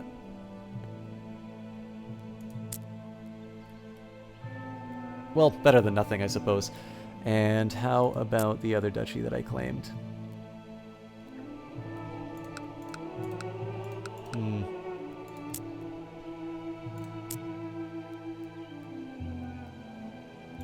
I think it's just 2 again as well.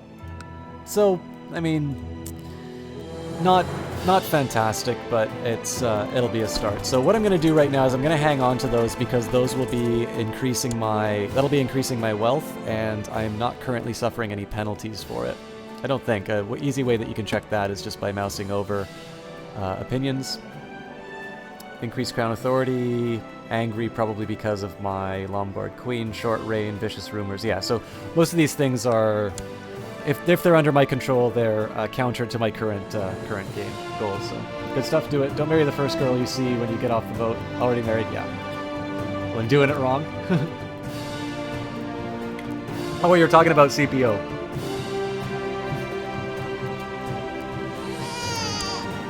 CPO, you're full of surprises, so you're joining the Navy as well. Now, have you told that to chat before, or not? Oh, and we got a follow. I'm so sorry. Let me just take a quick look here. I know the last time I tried checking my dashboard, the game crashed, but...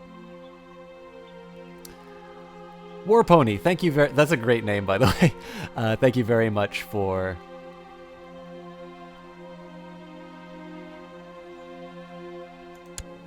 Oh my god. She's pumping out kids for some other guy. This is awful. Alright, Gerald the Unchaste. It doesn't even say who this dad doesn't even exist. This is a disaster.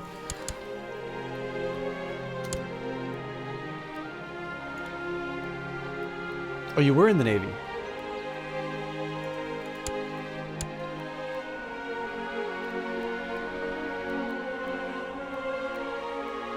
You've wanted to play the game, but it's very intimidating. Well, Warpony, this is definitely the thing that I can do all right. If you have any questions about the game, I'm more than happy to answer them for you. And it's the biggest thing that I talk about in this game is trying to find a sensible way of dealing with the information. So we spent a lot of the beginning of this cast talking about the different map modes and how you visually can see this information. And then the way that I kind of like to run it myself is I first consider myself as a king. And in this case, you know, I had the simple goal of taking all of Francia, which I've accomplished, and now I just need to sort of deal with the rebellions and consolidate my position because I have too many vassals. Once I have that taken care of, and I've sort of considered my overall position, that's going to be informing some things like where I put my spy master to deal with, you know, assassinating my brother. Or let's say where I will put, like right now I'm worrying about creating titles which are relatively expensive, so I'm moving my steward to the places where they can earn the most money. These kinds of things are sort of informing my decisions. You'll even notice when I'm making some decisions in terms of what title I want to steal, getting the most money is kind of logical, but especially with this goal of creating as many duchies as I can to sort of reduce my footprint as far as vassals are concerned, all of these other decisions that I'm making are being informed by the decision that I made by looking at my character. I also notice, of course, that, you know, I've got the Empire of Francia, which I can create, and I also have a strong claim on the Kingdom of Lombardy. So I might decide later on that it's time to declare war on Lombardy and take that for myself. I probably want to get my vassal count down before I do that, though, so at this point I'm not claiming that. Alright, today my uncle Remigius asked me for a fief of his own to govern. I mentioned a church career, and this option is available because I have the diplomacy skill.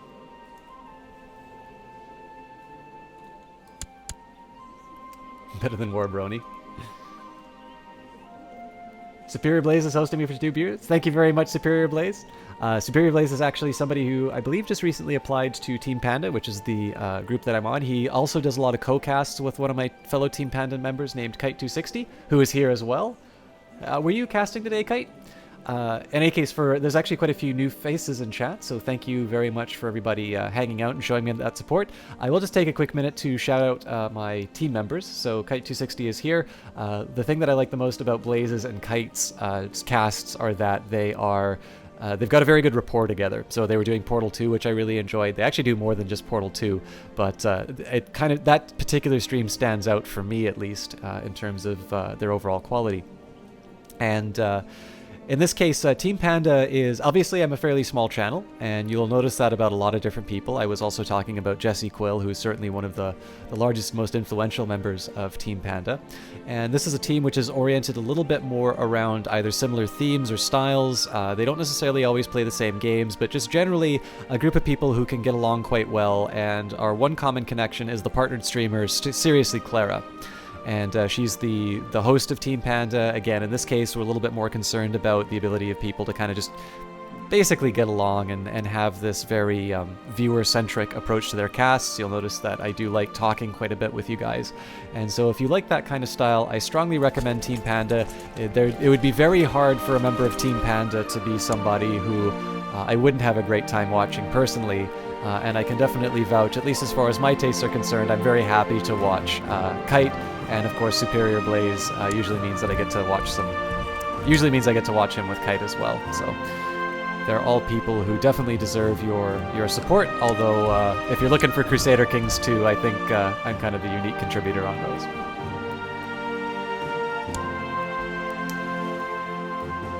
Stick around more funny. You'll learn a thing or two. Oh, he's already hit the follow button. He really likes to play Sengoku. The tutorial for it does a great job of telling you what to do, but not why you're doing it. I agree completely with that estimate. I think, you know, Paradox makes some really interesting games. I like their approach to some things. Oh, I can end this rebellion. So again, we've got a war for elective monarchy. I'm actually going to hold off on stripping him of his title right now, and that's because if I take the duchy from him, I'm going to have too many duchies, and I'm going to need to worry about the anger that's created by that. So instead, I'm just going to squish this last rebellion, and then I can worry about distributing titles after that. But yeah, I mean, it's hard, right? If any of you guys got to catch the stream that I did with Tony Loran, she knows the developers for the it's currently in early access called Beyond Soul, and they were talking about this idea of tutorials. And I mean, right now they're making the game. Tried to make Count Begelf of Rouen realize what a benevolent and peaceful ruler you really are, but sinister forces at his court have tried hard at work to discredit my every move and distort my every word. I am afraid that in the end, it seems to have done more harm than good. Harm indeed. He has been insulted and negative 20 opinion of me. Oops, I shouldn't have unpaused. What was I talking about? Oh, right, so the tutorial idea. So, in this case, they have something of a difficult... They've got a difficult job to do. Like, they are developing a game, they're trying to get feedback from the community to make the game as good as they can. But we also have the situation where you want to, you want to learn a game effectively. They watch a lot of streams, they try and see what people get stuck on, and I think in some ways, I've got a lot of opinions in terms of how tutorials are handled. I don't think Paradox does a very good job of them here. But the nice thing about it is that generally in a community like this, you will find people who have been in the same role. I think if my experience of if my experience with games is any indication, and I think I encounter a lot of games like this, is they love sharing games with people. And so in my view, that's an opportunity to talk about them, to try and say, hey, did you think about doing things this way? And I certainly never want to position myself as being an authority on this game. There's certainly a lot of very good YouTubers who create tutorials. But in my own case, I also like having the experience of playing. Some people... Oops. Seduction in the Wild. My courtier Rictrud just informed me that Count Astradalis of Evro tried to recruit her in a scheme to seduce my wife Delfreda. Jesus Christ! That randy old goat.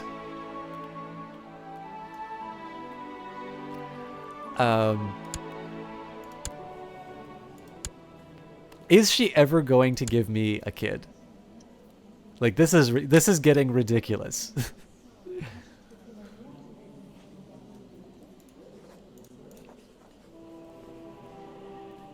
I don't even care that I acknowledged a bastard with it.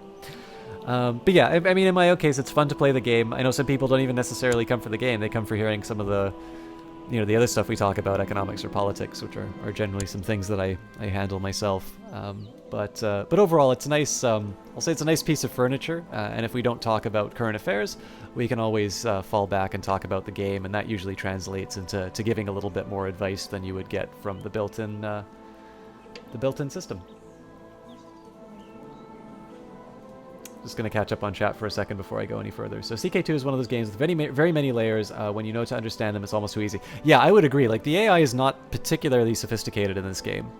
I think it'll be interesting to do multiplayer games for sure. Although obviously that's a very large time commitment that everybody needs to kind of get on board with. But the other thing that I like about this game too is once you get past the initial complexity, you learn that, a little bit like life, when you think about the individual actions that you take in life, it's an incredibly complicated thing.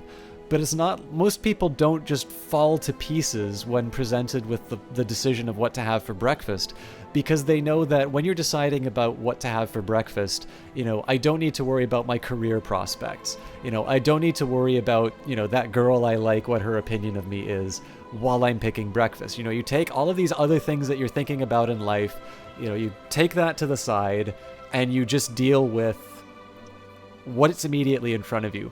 You can do the same thing in Crusader Kings 2. Like right now, I'm focusing on squishing this rebellion so I can get back to a positive amount of money in this game. And the reason for that is so I can reduce my vassal count, which is in turn is going to give me is going to give me a larger army and just generally allow me to start my conquests.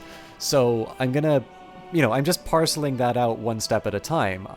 I can currently, I can maximize my revenues by ending the wars.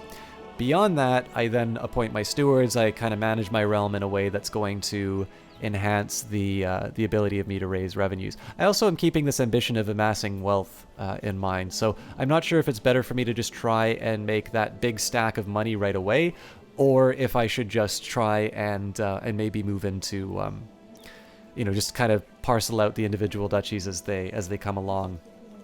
And improve my my standing that way, and we'll decide that at the time. But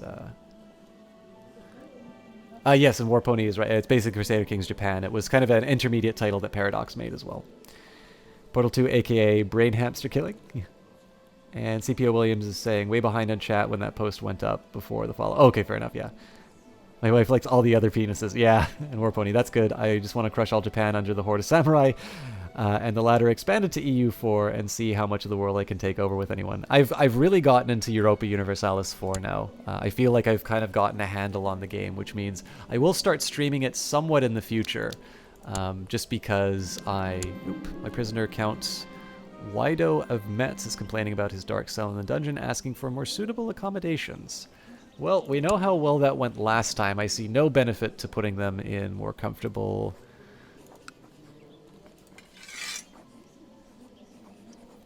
see no benefit to putting him in more comfortable accommodations, but I can't take this because the Crown Authority of the Kingdom of Middle Francia allows revocation. Oh!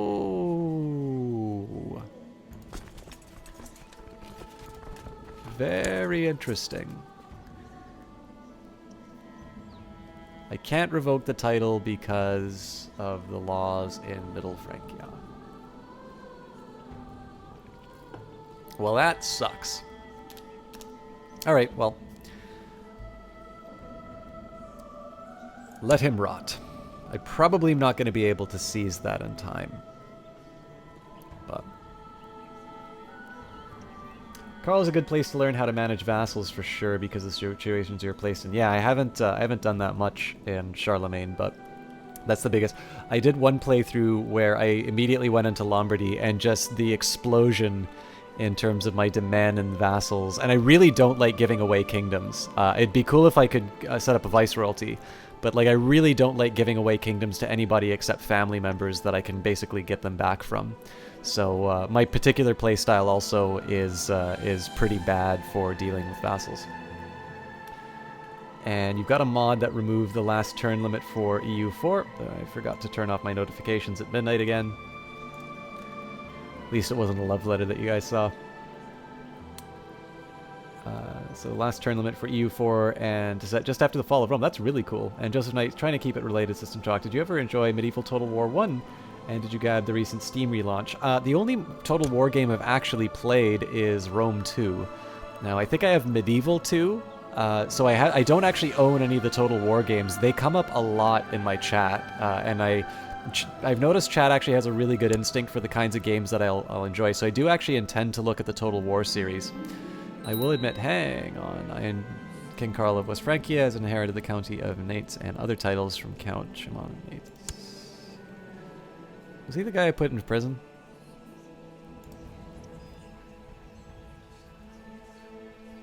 Yeah, I won't worry about it yet.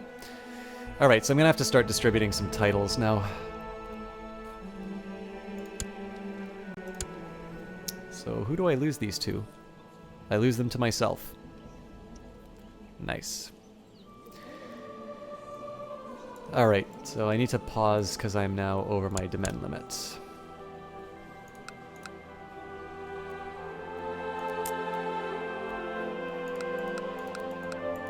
Oh, and you know what? I'm not going to be able to make this duchy until I invade Brittany.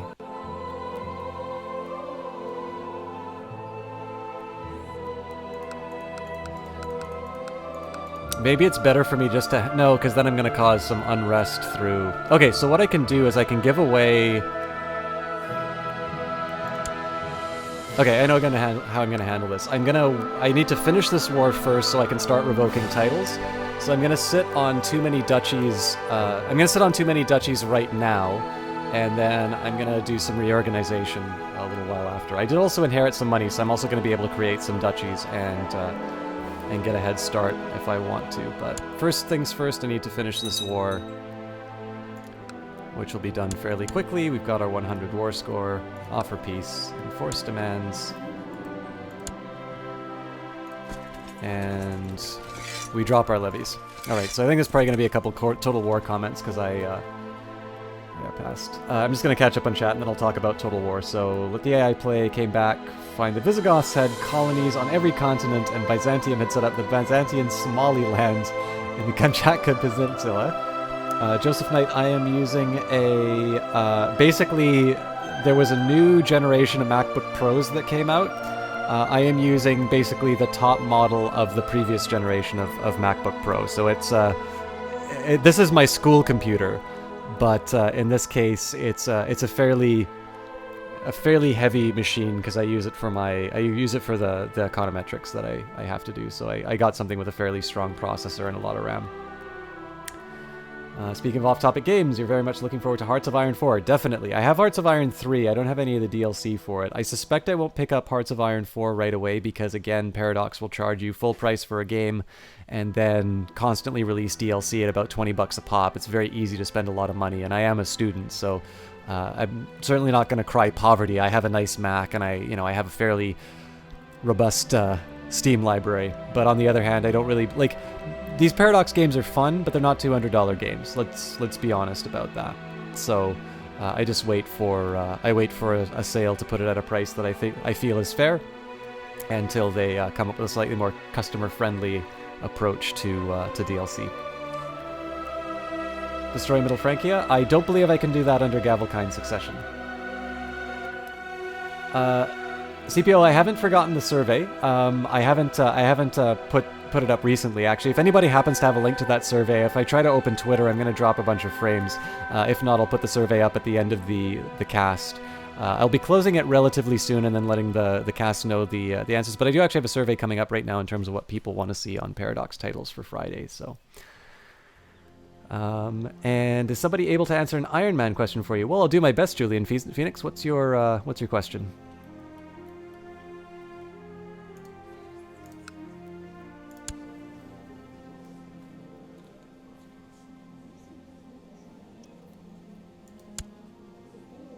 So Bavaria is weak right now. Oh wow, I can just straight up claim Bavaria. I mean, that's tempting, but... Oh, hang on, but it's just for my cousin. Well, why would... I'm not going to do that. I definitely want this, but I'm going to get it when I create the duchy. I don't need to invent a reason. So I think I need to seize titles and redistribute. Oh, first things first. I'm going on a pilgrimage, finally. Shall go on a pilgrimage to seek God's grace at one of the holy places of Christianity. So I'm just gonna wait. I'm gonna wait till I'm on the, I'm actually gonna wait till I'm on the pilgrimage, and then I'll do all my dastardly deeds. Mac user unfollowed Ubsud, shot computer, buried in concrete, called the police, called the FBI, called Interpol, called Pizza Hut, sent to space, moved to abandoned isle, formed a new tribe that worships birds, responded to the BRB, turned into a jet, bombed the Russians. Flew into the sun, now I'm dead. Try to load 236 to continue your Iron Man save, but it shows up as unsupported when you're at the load game screen. Julian Phoenix, did you get the recent Horse Lords expansion?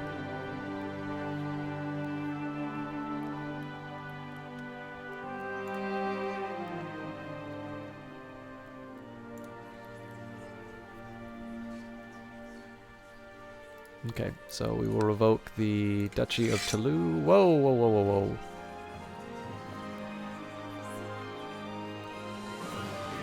Oh, I think I already... No, hang on.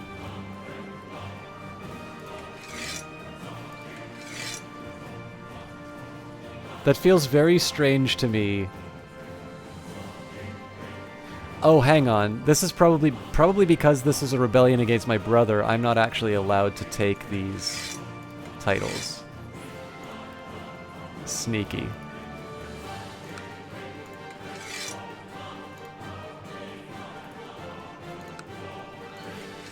Okay, this is a really inefficient way of doing it, but I'm just going to go over every single title. I'm going to see which ones I can strip. Okay, we don't have the authority for that one. Looks like he likes me, so in this case I'm just going to ransom him. That's nice 70 gold, which I can use to create a new title. Bar is a traitor, but again I don't have sufficient crown authority. It's going to be particularly hard because I've got so many people in prison who hate me. I've already taken titles from him, which makes me think the rest of these are going to be... I'm going to have some reason... I'm not going to be able to take the others. But again, it doesn't hurt to be thorough, so...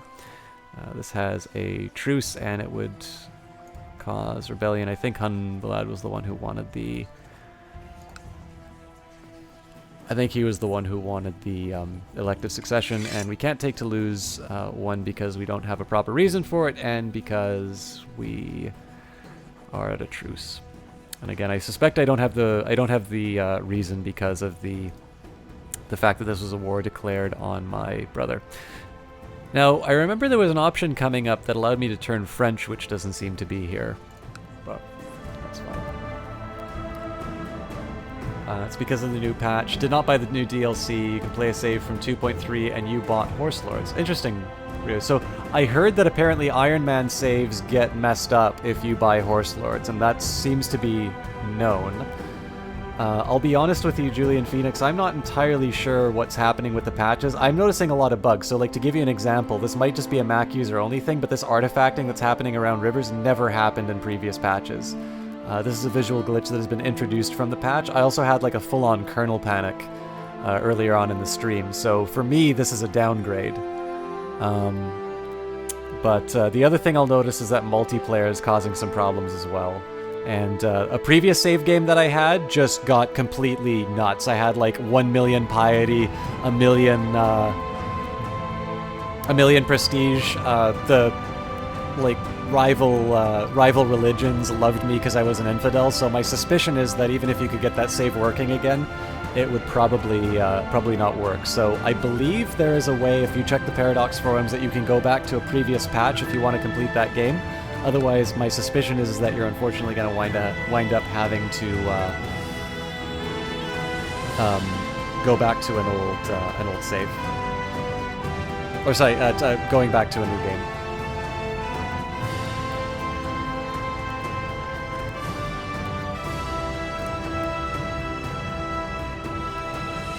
Yeah, I think it's a complete Charlie Foxtrot of a patch, personally, but that's why we pay for extra DLC, I guess? I don't know. I'm going to start with light infantry. I don't actually have any cavalry, so I'm going to actually, military organization is a great one to have. So I was originally going to go for siege equipment until I saw that opportunity. But next thing I'm going to do is siege equipment, because if you look at the composition of my forces, is there a good way for me to find that right now? Probably not. But in any case, my I previously didn't have any. If I have them now, it's going to be relatively few. So in this case here, I'll just kind of play to my strengths for the moment. Still don't have any boats. And I do have a retinue, but again, this is... so where I was talking before in terms of working out your priorities, right now I will benefit the most by getting my realm under control in terms of managing vassals as well as my domain size. So presently I need to worry about the fact that I have too many individual territories. So what I can do now is just start handing out some titles and managing the realm with all of these different titles that I've received. And then I can start considering whether or not I want to create more duchies. I think I'm going to try and tempt fate a little bit and actually complete my stewardship. I only need 500 gold, and I'm going to be getting 70 from that prisoner that I'm releasing. I might even release some of these other guys. Negative 100 opinions, kind of hard to swallow those. So how much money will they give me? 70... 70. Yeah, I mean, this is super tempting because they would definitely give me the money that I need, but they would also wind up blocking my efforts to change the... Oh, actually, I can change the laws in Middle Francia now. This might give me another opportunity to...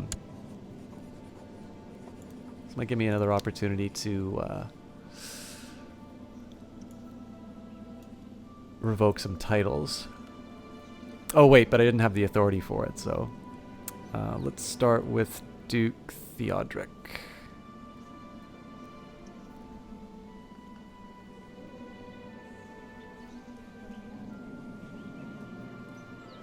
Where are you?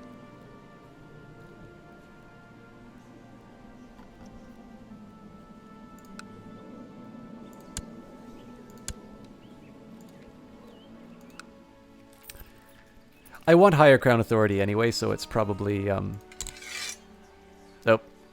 Miss Quill's favorite county, Dijon. This might be just a little bit of a sort of a waste of my resources. I may not actually accomplish what I want with the higher authority, but I want higher authority in the realm anyway. So I'm not gonna cry if I can't revoke any titles just because I get the higher vassal levies anyway. Can I destroy my brother's kingdom's title, get rid of the crown authority problem? I cannot, because you can't destroy the title in... you can't destroy the title under Gavelkind. Succession type is not Gavelkind. I would lose prestige for it, so at this point I'm trying to minimize that that damage. In the end, I'm pretty confident that I'm going to be able to handle the problem. I mean, the vassals don't exactly universally love me in that kingdom. What's the best way to handle this? But, like, this is not the worst. Like, this is the list of people currently opposed to the change, right? The people who hate me the most are in prison, so that kind of makes sense. And these are all people who I can quite plausibly win over with my diplomat. So I'm fairly confident in my ability to get that law changed.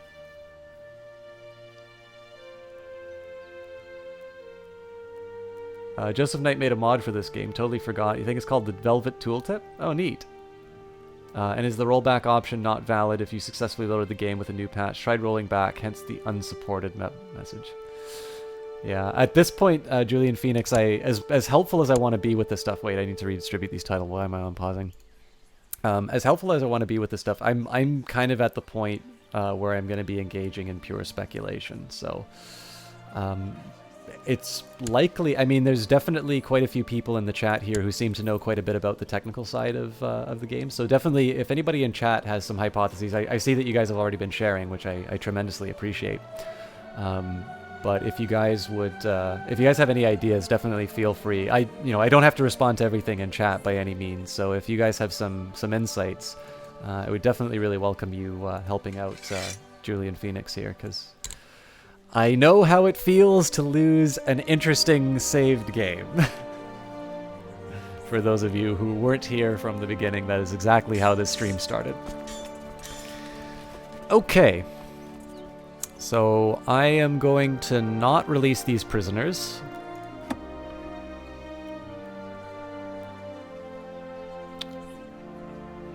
I'm already going to go on my pilgrimage, so let's just think about how I distribute these titles. I don't think I'm going to create any of the duchies.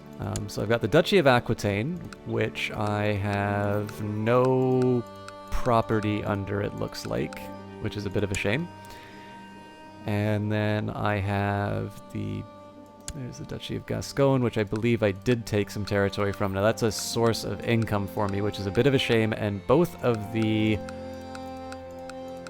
Both of the rulers are currently imprisoned, which is... I might just wind up distributing this back to one of those guys. No, I don't need to give it back to one of those guys. I just give it to somebody new. I'll give it to my bastard.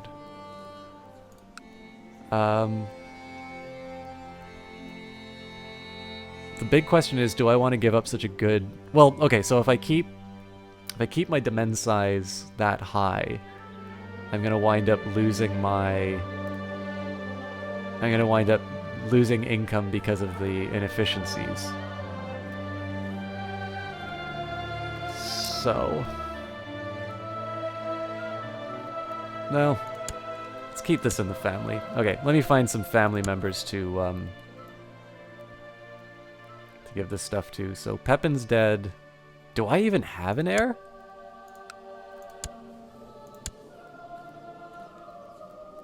My nephew. Okay.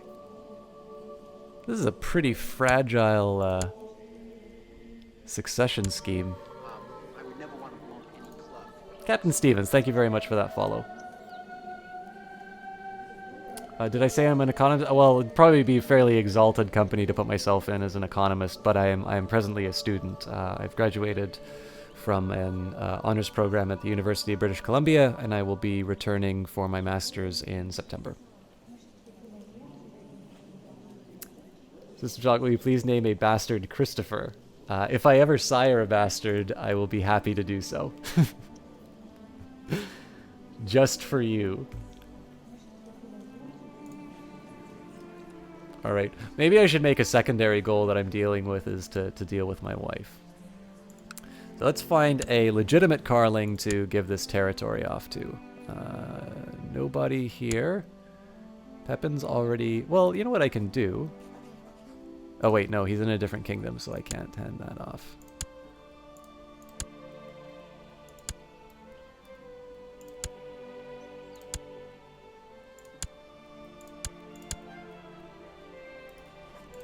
So what happened to Grifto and Karl? They are Bavarian.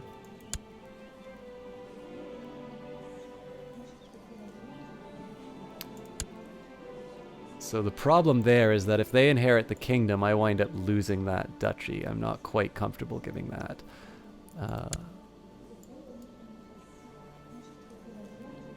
It's got a claim on... Oh wait, that's a she. I don't think I can give...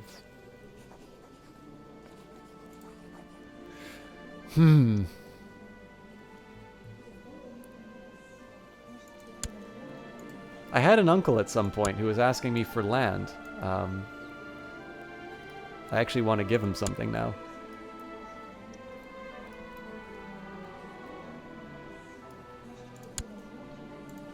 How about this branch of the... Okay, they become something different. I really don't have anybody I can give these titles to, so maybe I am going to wind up giving it to my my bastard.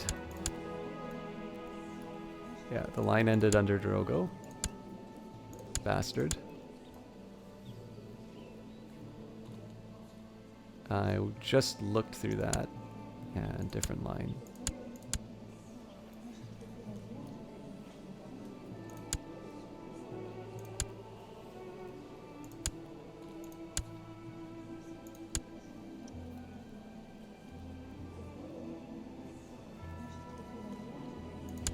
Wait a minute, so who's ruling Bavaria then? Theodo III? Do I really want to give this to a Prince of Bavaria? I don't know if he's actually going to inherit. I don't feel too good about that actually, so I will avoid. Okay, so Pepin's in Lombardy. She can't inherit, so it looks like the Hunchback is going to wind up getting some territory because my wife doesn't know how to do her wifely duties. So be it.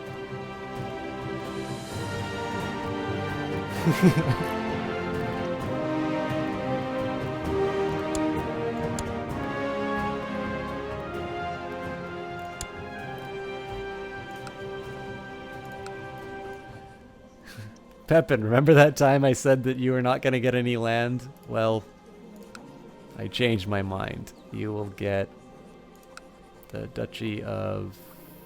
What duchy was this? The Duchy of People Who Hate Me. This is definitely not going to end poorly. Gascon.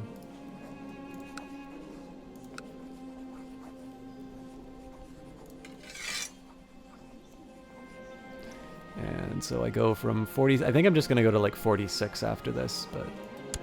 Yeah. But it's a start. So I still need to give away one county.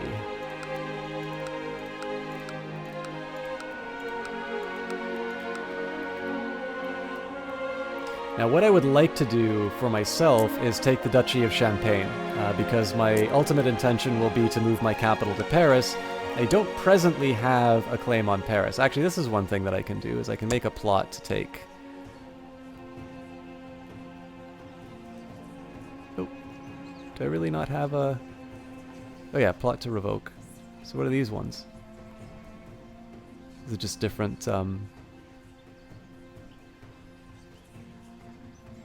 these just for different kingdoms? Not quite sure about the different color. If anybody has an idea of why these are colored differently.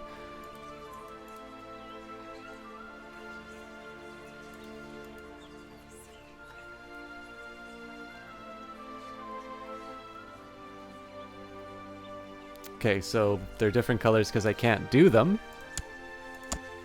But why?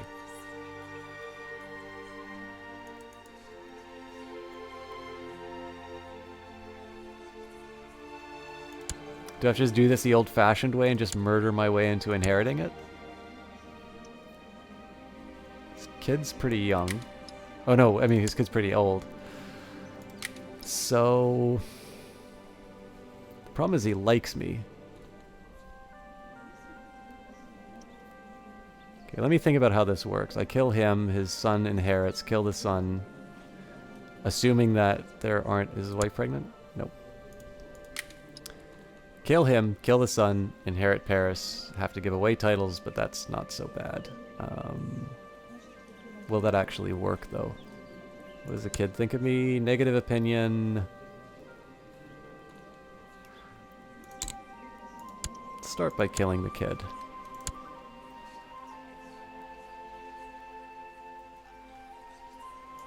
While I'm on pilgrimage. I think I'm also at the point here where I want to send my spy... Oh, I already sent my spy master. Okay. Increase stewardship? Yes. Yeah. You can increase the demand limit from stewardship, also by having Gavelkind succession. So I went from... For some reason I went from 6 to 7. That couldn't have been from Gavelkind, though, because I already had it. But in this particular case, my stewardship's already fairly healthy. I'll gain 1 from amassing wealth. But at this point here, I can sort of expect to have 7. I believe you also get a higher demand limit when you become an emperor, so there's a little bit of an upper bound for me. But at this point here, I'm just interested in giving away titles. What I'm specifically trying to do, realistically, I'd want to give away these titles. And that's because eventually they're going to go to the Duchy of Brittany, if you take a look. That's the way that it goes. The challenge that I have right now is if I just give away these titles on their own, I'm creating new vassals, which means my vassal limit goes up, not down. So what I'm trying to do is take a look at my existing titles, give them away in such a way that I kind of minimize my vassal footprint. So which duchy is this? I don't actually think I have territory in Aquitaine. So, 3 different vassals, which is good news for me. The bishop definitely likes me the most. Another sneaky thing I can do is take a look at the people who are least likely to pass on the title. So I probably wind up losing a little bit doing this. This may not be the most efficient, but I think I am going to give it to the Prince Bishop. He's 30, so he might actually wind up having a kid, but there are other ways of stopping that. So, in this case, my hypothesis here is it should go down to 44. Yep. So I'm without Dutch. Oh, right. That didn't actually accomplish anything because I don't have the... I need to get rid of counties. Alright, so now I gotta go through my individual counties and see what I can afford to give away. I can't give away my capital, and I may not necessarily want to give away some of these other titles.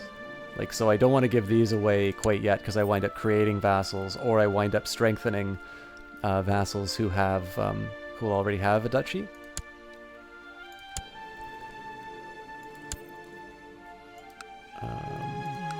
Burgone I actually feel good giving away. Who owns that?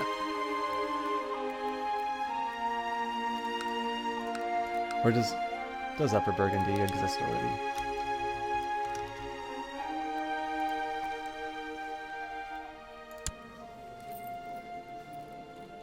So I guess the big question here is, do I want to give it to the existing owner, or do I want to give it to somebody else? I'll be nice. No point in making it. I mean, you can create a little bit of infighting by giving it to somebody else. Oh, you know what? I'll be sneaky and I'll give it to his heir. It'll eventually get unified into something, but...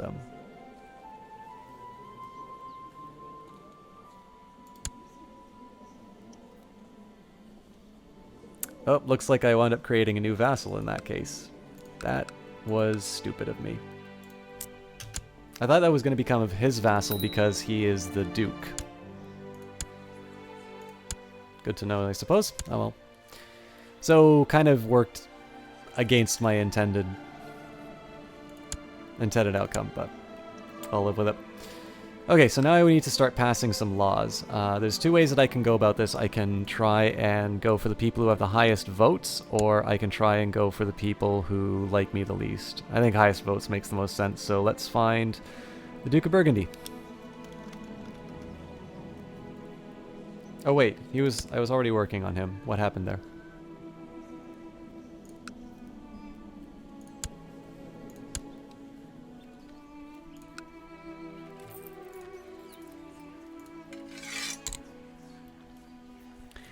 And now that I've given away these titles...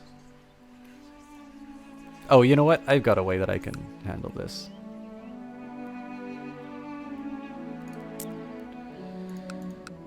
So, where did the Duke of Burgundy go? Wait, that's the Duke of Savoy.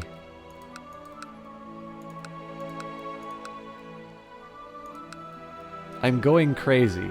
There was a Duke of Upper... Sorry guys, I know this is not fun to watch.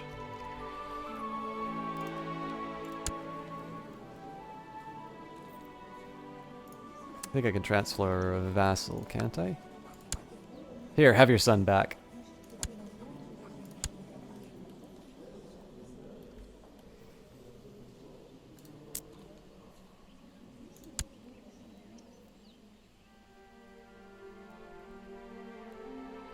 Oh, you know what? I probably can't claim Paris because I don't have the Duchy of Champagne. That seems right. So one thing I could actually try doing right now is sorting out my existing vassals. And I'm just going to see if there's any counts that I can easily transfer off to them. So he has Franconia, which I believe... None of these people are my subjects. I think the realm has already sorted itself out so far as the existing duchies are concerned.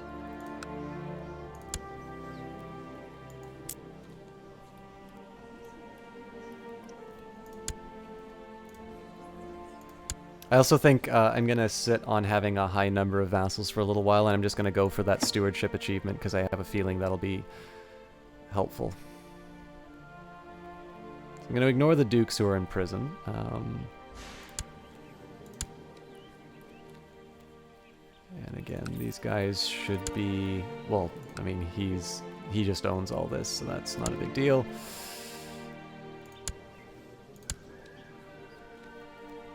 Oh, that's just a county, so I'm not worried about that. Okay, so just basically I don't have that many dukes is what this comes down to. So that's fine. That's fairly easy to solve once I create the appropriate titles. Tony Loran, how's it going? Why am I married to a fat girl? That's the portrait they decided to give Dofrada.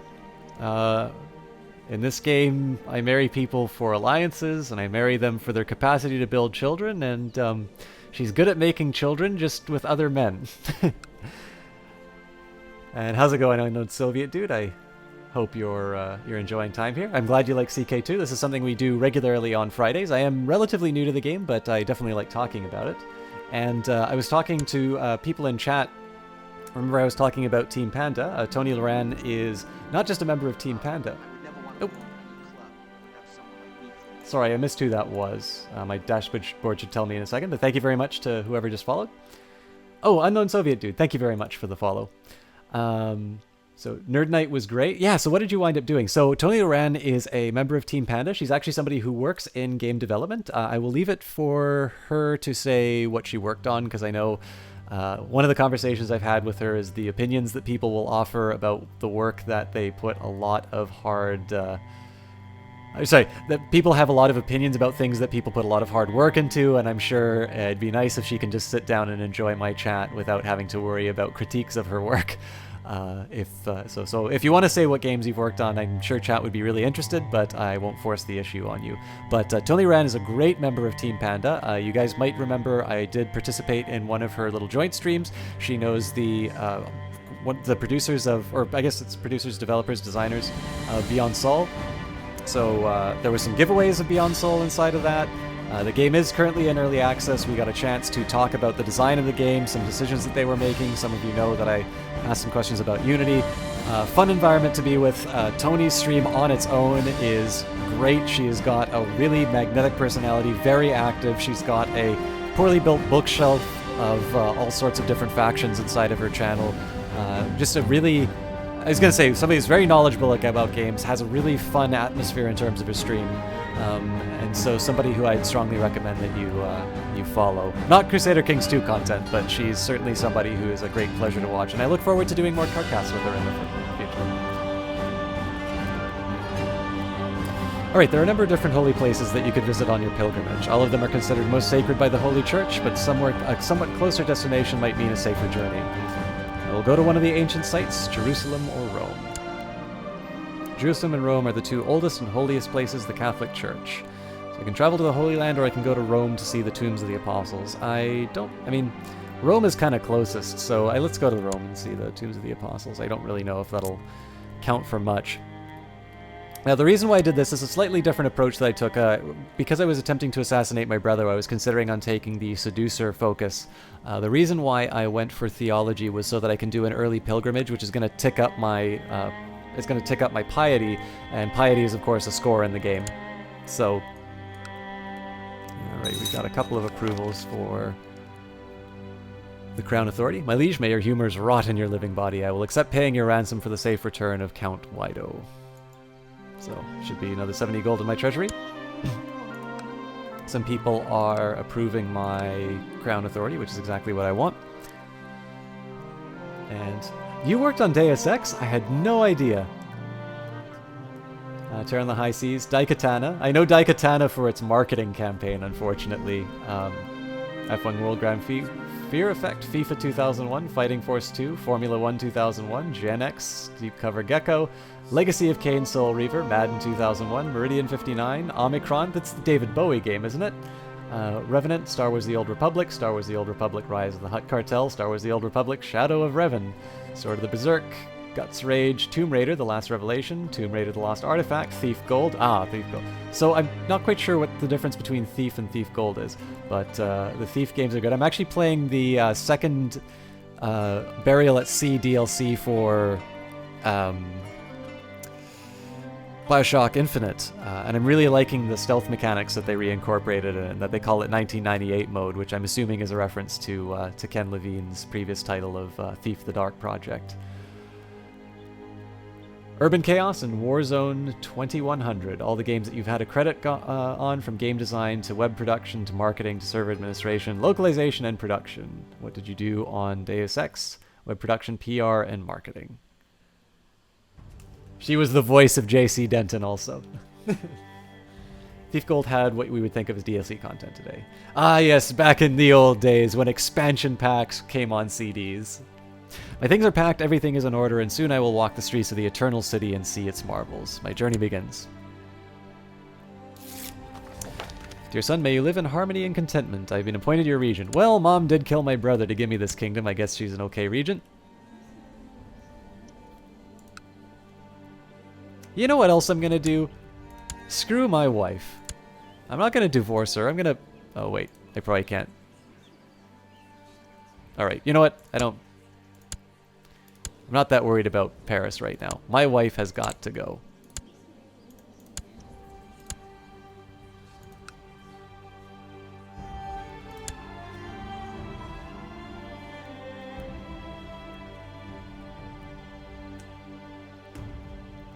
This is what happens if you don't give me an heir. Alright, so let's speed this up a little bit so I can finish my pilgrimage. But yeah, so the reason why I went for an early theology focus is not... It's mostly just so I can get the most out of my... that ticking piety. As you pass through a small village on the long pilgrim's path, an old woman comes to you. She has recognized you as a pilgrim and explains that her daughter and family live close to your destination. They are suffering hard times and she asks you to bring them a large purse of money. Of course I will help you. Of course I will help you, secretly add some money of my own, which will cost me 10 gold to gain the charitable trait. Nice for diplomacy, but my diplomacy is already okay. Of course I will help you. Lie, I gain 10 gold, and I gain the trait deceitful. What do I lose for that? So I get 3 intrigue, but I lose 2 diplomacy, and I want to be changing the government, so I don't want to be losing diplomacy, and not my business old crone. So in this case, I'll just say I will help you. It'd be nice if I could add the extra 10 gold. In this case, you know, it's more or less a pure gain for me.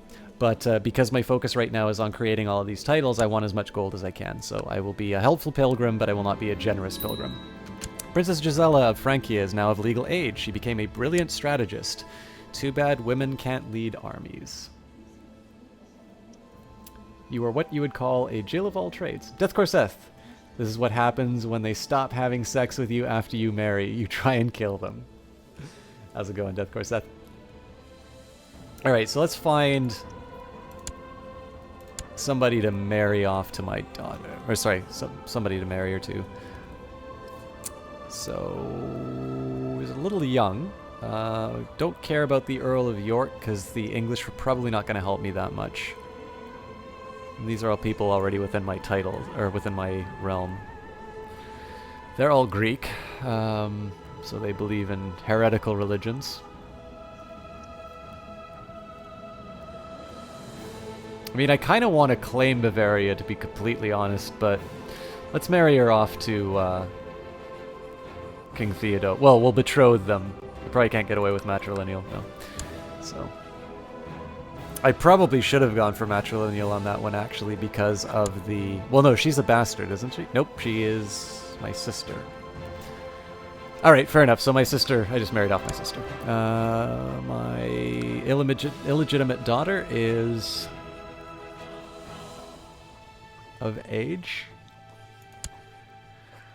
So women are... I mean, she could possibly inherit the king... Well, as a bastard she won't, so let me just find somebody who hates me, and I will educate her that way. I want it to be somebody that's actually worth... Count of Ruin... Don't care about the mayor, so... Yeah. He'll do. I do that just basically because you get a 20 opinion modifier for letting them teach your children. And because there's really no cost to me in terms of how my bastard daughter turns out, I really don't care who winds up educating her. Did you just say that women can't lead armies? That's why you created a legion. Oh, did you tell me to... I'm sorry, CPO Williams. It's a little late, so I'm starting to lose my mind. My co-conspirator, Mayor Shothar, has sent word that the carriage Queen Dofreda is traveling on will soon suffer an unfortunate accident, leaving no survivors. Those things are death traps. Count Glemis of Orleans, let everybody know about my plot to kill... or to see Queen Dofreda, the unfaithful, dead during the drunken stupor at the local tavern. I never should have included that drunken blabbermouth in a plot this delicate. My reputation is ruined, but my wife's reputation precedes her. To the diligent King Carl, blessings upon you and your house, I have decided to accept your suggestion of a betrothal between Princess Gisela and King Theodo III. So in this case, he's age 6, she's going to be waiting 20 years. It's very unlikely that they're going to have much by the way of legitimate heirs, but not my problem. Alright, now we need to worry about the Independence faction, so let's just throw some... Oh, I can't throw my Spy Master at them yet.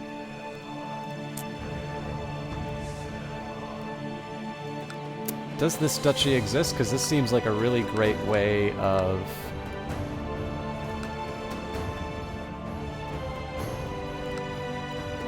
Seems like a really great way to get rid of some vassals.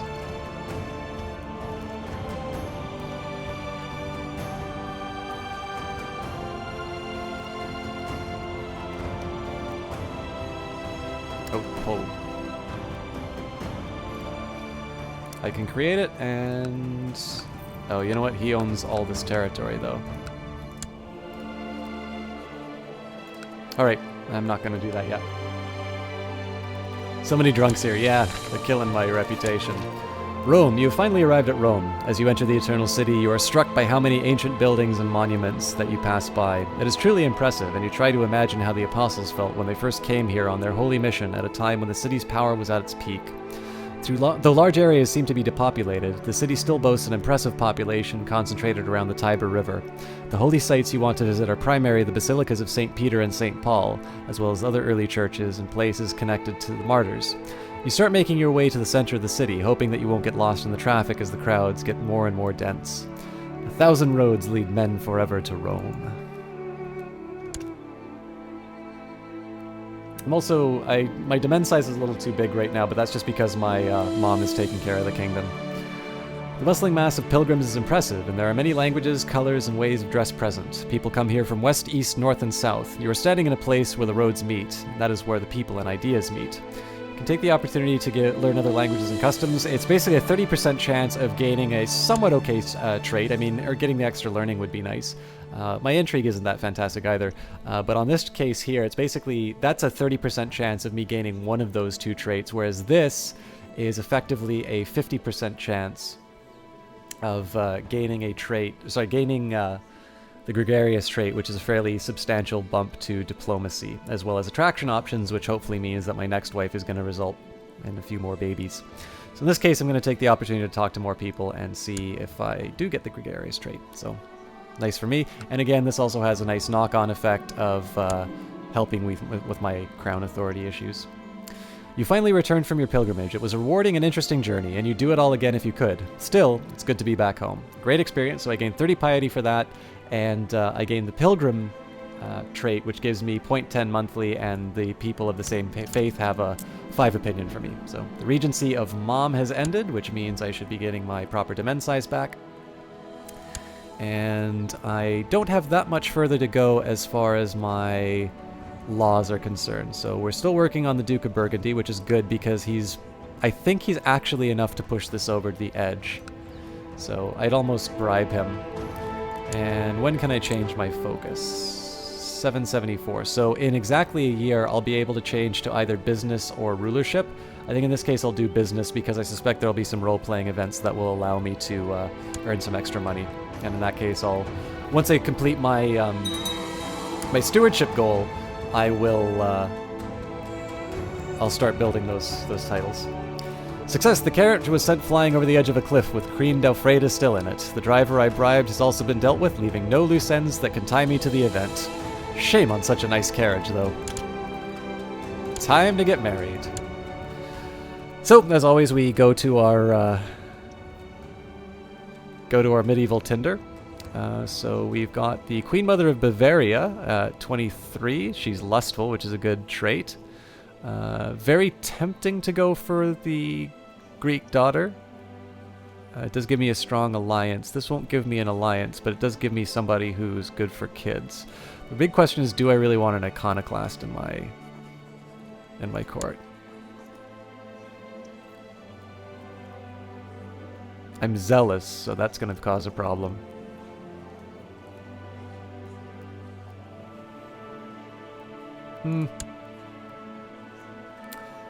Oh, you know what? But it's another Lombard. Okay. This is going to be tough, but what I'll do is I'll take the hit on some of my culture points, and I'm going to convert her. Why are my dynasty shields all screwed up? Because Paradox doesn't know how to do patches, unfortunately. I'm kind of irritated. The worst one is actually if you look at the Umayyads. So, like, this is completely unacceptable. And again, this may be a Mac-only thing, but again, if you're going to support a platform, like, support it. I can't play Victoria 2 on my Mac. There is a Mac version, but it's not attached to the PC version. If you are accepting money for a product, that means you are supporting that product. It's definitely not a financially viable option for every developer to have a Mac game, and I completely accept that. But at this point, especially the kind of money that they're asking for these patches, which are of dubious... Well, sorry, they're not asking for money with patches, but for the DLC that are accompanying the patches, they can just support this platform as well as they support the PC. My opinion, but there you go. The Saxon Wars. The heathen Saxons living in the north realms of the Franks have for a long time held their own against foreign conquerors, while defiantly staying true to their old religion and raiding Christian lands with no fear of God. No longer shall it be so. The time has come to bring them both to the sword and the cross. Mercy is something they will find in the next life, should they accept baptism before they perish. Crush the heathens. I gain a strong claim on the Grand Chiefdom of Saxony, and I declare war. And I leave them alone for now for 100 prestige and piety. This is a terrible time for this to happen, because my strength is not really there, right?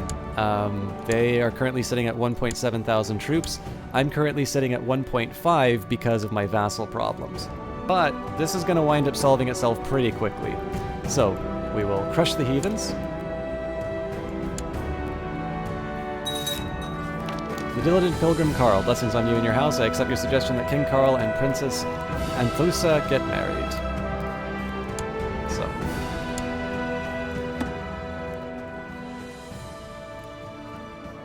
We will call in my new father-in-law. The big question here is whether I give up on my ambitions to increase my... Big question here is that I can give up on my ambitions to get enough money, or I can try and ride out this war and take the stewardship bonus. No, actually, you know what? Desperate times call for desperate measures. So, we're going to buy our way to that. We're going to buy our way to that.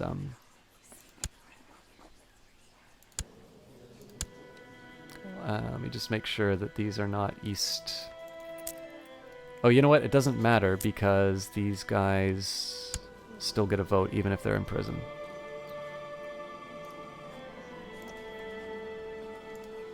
So what this potentially does is strengthen factions and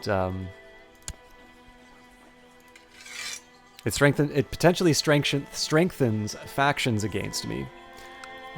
But my answer to that is the money that I gain from this initiative is going to it's going to allow me to finally build these titles. The titles are going to decrease my vassal limit. Decrease the number of vassals that I have. Coming closer to the vassal limit is going to increase the size of my army, which is both going to sort of undercut some of the factions as well as take down... It's going to undercut some of the factions, and then it's also going to allow me to win a little bit more effectively in the Saxon War. So, there are many mysteries in the Catholic faith. It might be interesting to spend some time delving into the old text of the Bible. I will dedicate more time to reading the scriptures, or I have no time for this to lose 5 piety. Well, I'll dedicate more time to reading scripture. So, I kind of need this to come by quickly. So, we've got 447.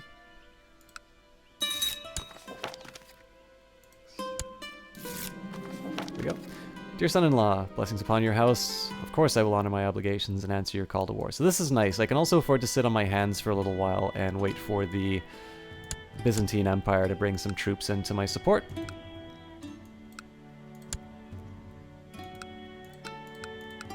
So looks like we just had a faction disband as well, so I am a little more worried. You know what? I always need to go for the strongest faction. So in this case, we still can't do that because she's not free until May.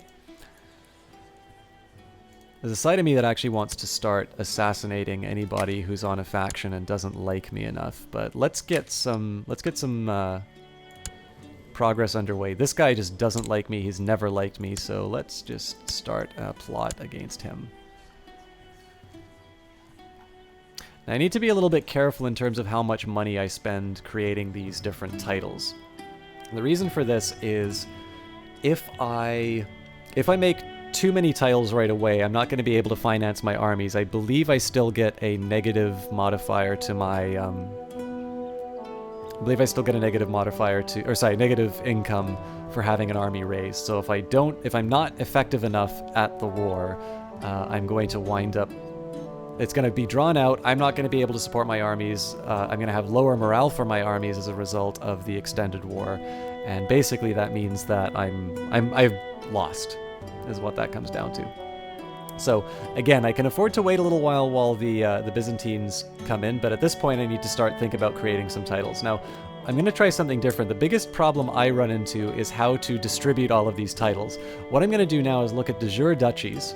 I'm going to look for the largest number of shields. So a perfect example here would be the Duchy of Orléans, which currently has 4 different shields, which means I can consolidate the number of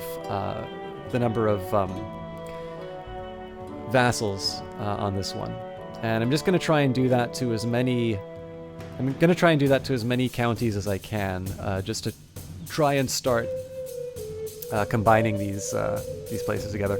I also think it's a little suspicious how many of these individual shields, how few there are. So I'm also going to maybe look into maybe trying to shuffle some vassals off to the other dukes.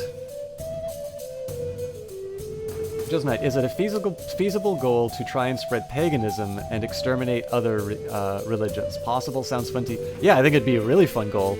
I can't do it because I'm a Catholic ruler. I mean, what you're going up against is you're trying... So I guess there's a few different kinds of paganism. I think there's Germanic and Slavic are probably the 2 most likely. So the challenge that you have is if you're a Saxon, you're going to have the trouble of dealing with a really strong Catholic neighbor. I mean, in the Old Gods, this might be a little bit more achievable. Certainly, in the Old Gods, you have a very big and effective invasion of England. The Islamic caliphates are going to be hard to deal with, but they become weaker as time goes by.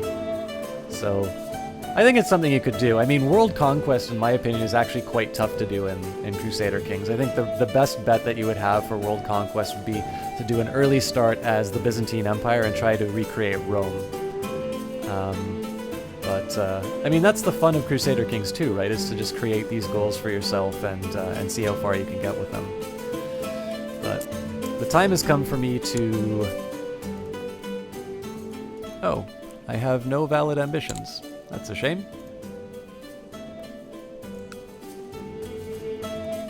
So the first thing I'm going to do is create the Duchy of Orléans.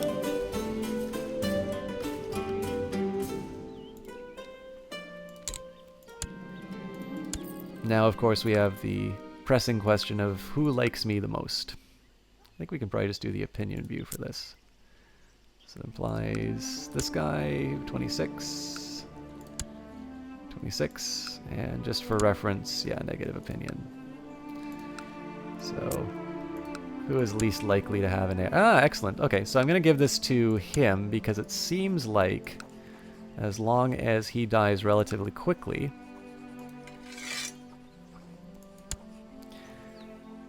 Seems to me like he is going to possibly pass that back up to me. And he's got a carousing focus, so he's lustful. Is his wife lustful? Nope, she's gluttonous, which means the attraction option is a little bit lower. Neat. You want to play as the Swedes and conquer your holy sites for...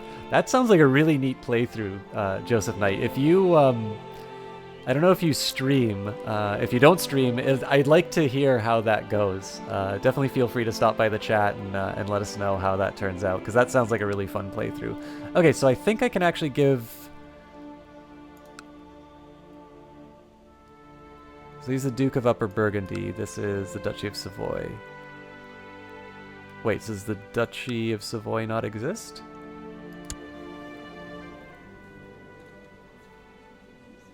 That's going to be a bit of a problem, actually. Alright, I'm not going to worry about that for the moment. This guy shouldn't be my vassal. Okay, so I need to get rid of... How many more? 7? Yeah, I need to get rid of 7 more vassals. I can get rid of 2 more by creating this duchy, which seems to make sense. So... create the Duchy of Bourbon, and we will, well, again, give it to the guy who's least likely to produce an heir, I think, which means Limousin. So let's create Bourbon.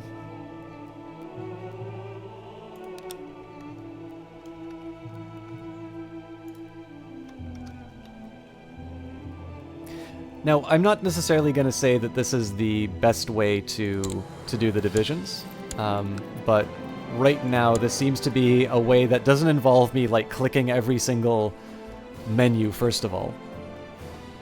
But this seems to be a fairly good way for me to try and impact of my vassal count. As you can see now, I just need to get rid of 5 more, and this should also translate to a stronger army. Now I've got 4,000 troops, which I can go running in to shed the blood of Saxon men.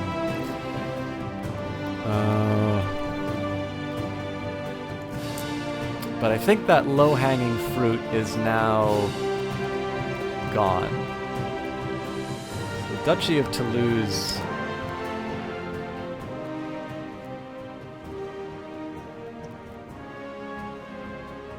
So, I mean, I don't like doing this, but I could just really...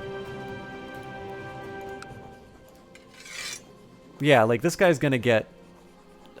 I mean, my vassals will be upset for seizing that, and I'll lose the prestige, so he likes me enough now. Why don't I just give him these 2, so that would be Fa and Carcassonne, so I can just give these to this vassal.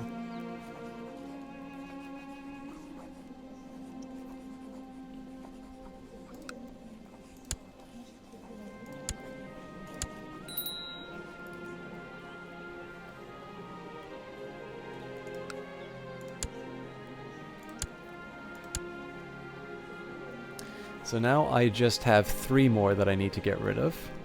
And can I... Why can't he be ransomed? In this case, I'm just going to release him because he's sufficiently... Excuse me. Oh, you know what? He might have been considering the offer already. Oops.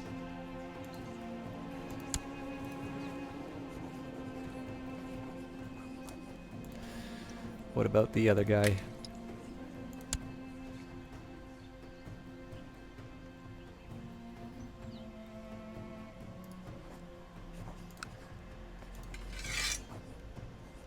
So he's a traitor, but we currently...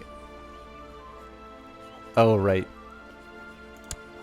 Okay, good. So, in this case, I just need to focus on changing the laws. Speaking of which, where are we with that? We're still working on the Duke of Burgundy. Alright, so I've spent some time working on you, sir. Why is this taking so long?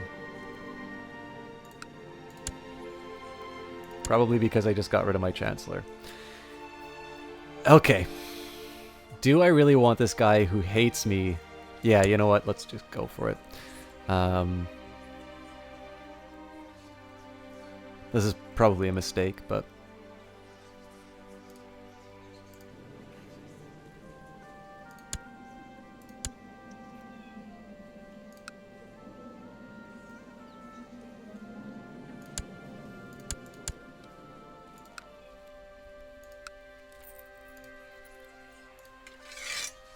We'll try this at least. Now, I think the remaining vassals need to have duchies created. So I think Luxembourg doesn't exist, right?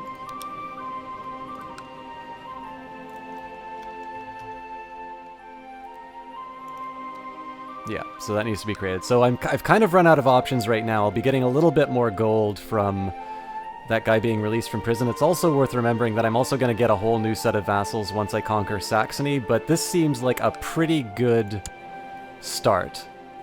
So right now, with our war against Saxony, they're sitting at 1.71. Looks like they are also fighting with who?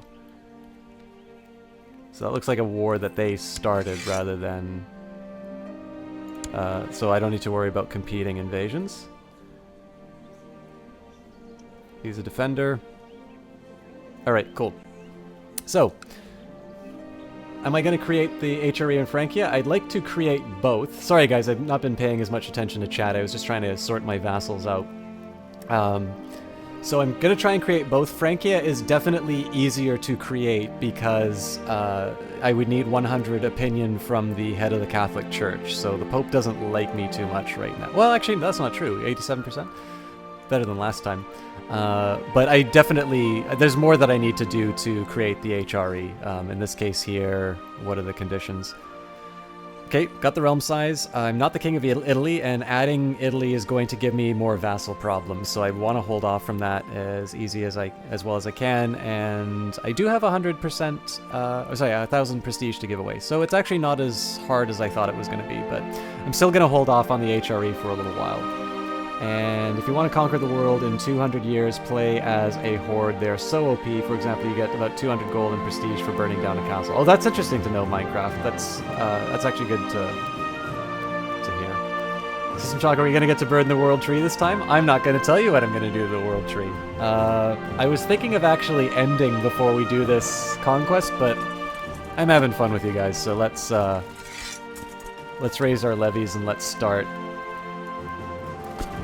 defeating people who have the wrong religion. So you can see I've kind of put my plans for duchies on hold. Actually, I think I can afford to do one more. What's this going to soak me for? Creating Luxembourg will take... So to create Luxembourg, I'm going to need 178 gold. And I'm losing 1 gold a turn, or a month. So in this case, I'm actually going to hold off. Let me just make sure my steward's in the best place that they can be. So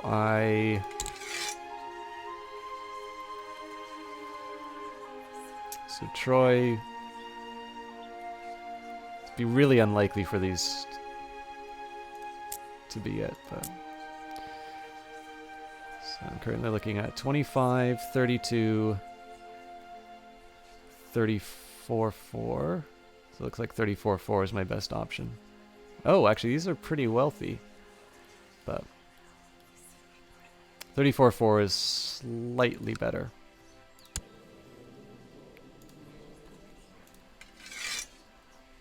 Oh, whoa, what am I doing?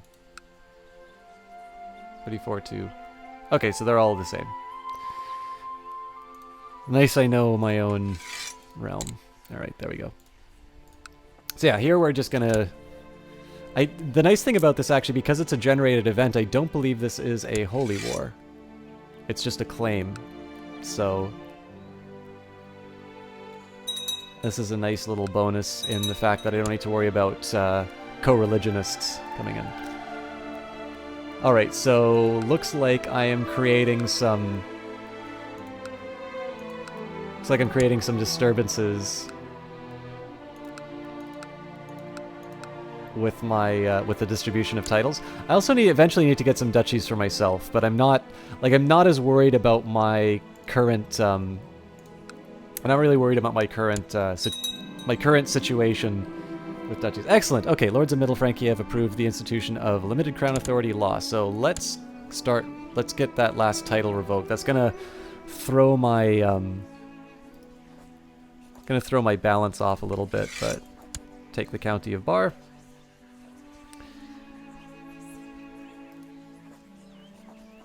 And what duchy is that under? It's probably one that I need to create, right?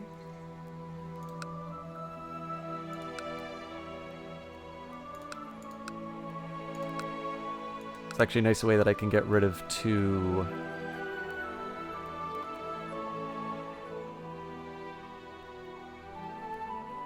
Well, no, I'd still have one, that'd only get rid of one vassal.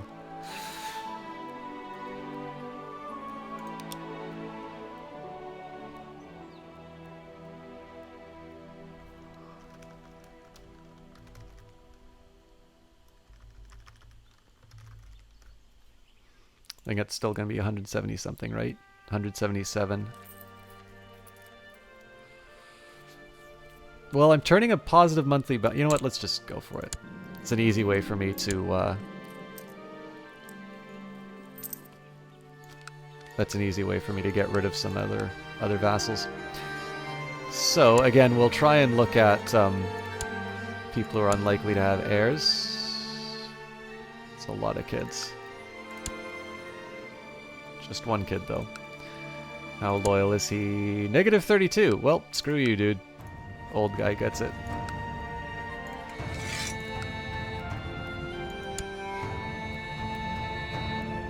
So now I only have 2 more vassals that I need to worry about, which I think the creation of pretty much any duchy is going to take care of that for me. It's going to take a while to accomplish, obviously, because I need to get some money. Oh, my cocoa spare. Hey, man, I really like destroying wagons to kill people, it looks like. Oh, how can you visualize uprisings? Which I think you said quelling was the goal of all this revassalization. It wasn't so much to deal with uprisings. I mean, it was more so to deal with the fact that my army is quite weak. If so I think I know where you're going with this. So, like, right now I'm worried about the size of my army, which is being caused by having too many vassals. So one of the ways that I deal with that is to... the lower the vassal limit I have, the higher my army goes up. The reason that's useful is because these factions all of a sudden become a little less toothy. Now, what I need to worry about is... I definitely take kind of the long view as far as these...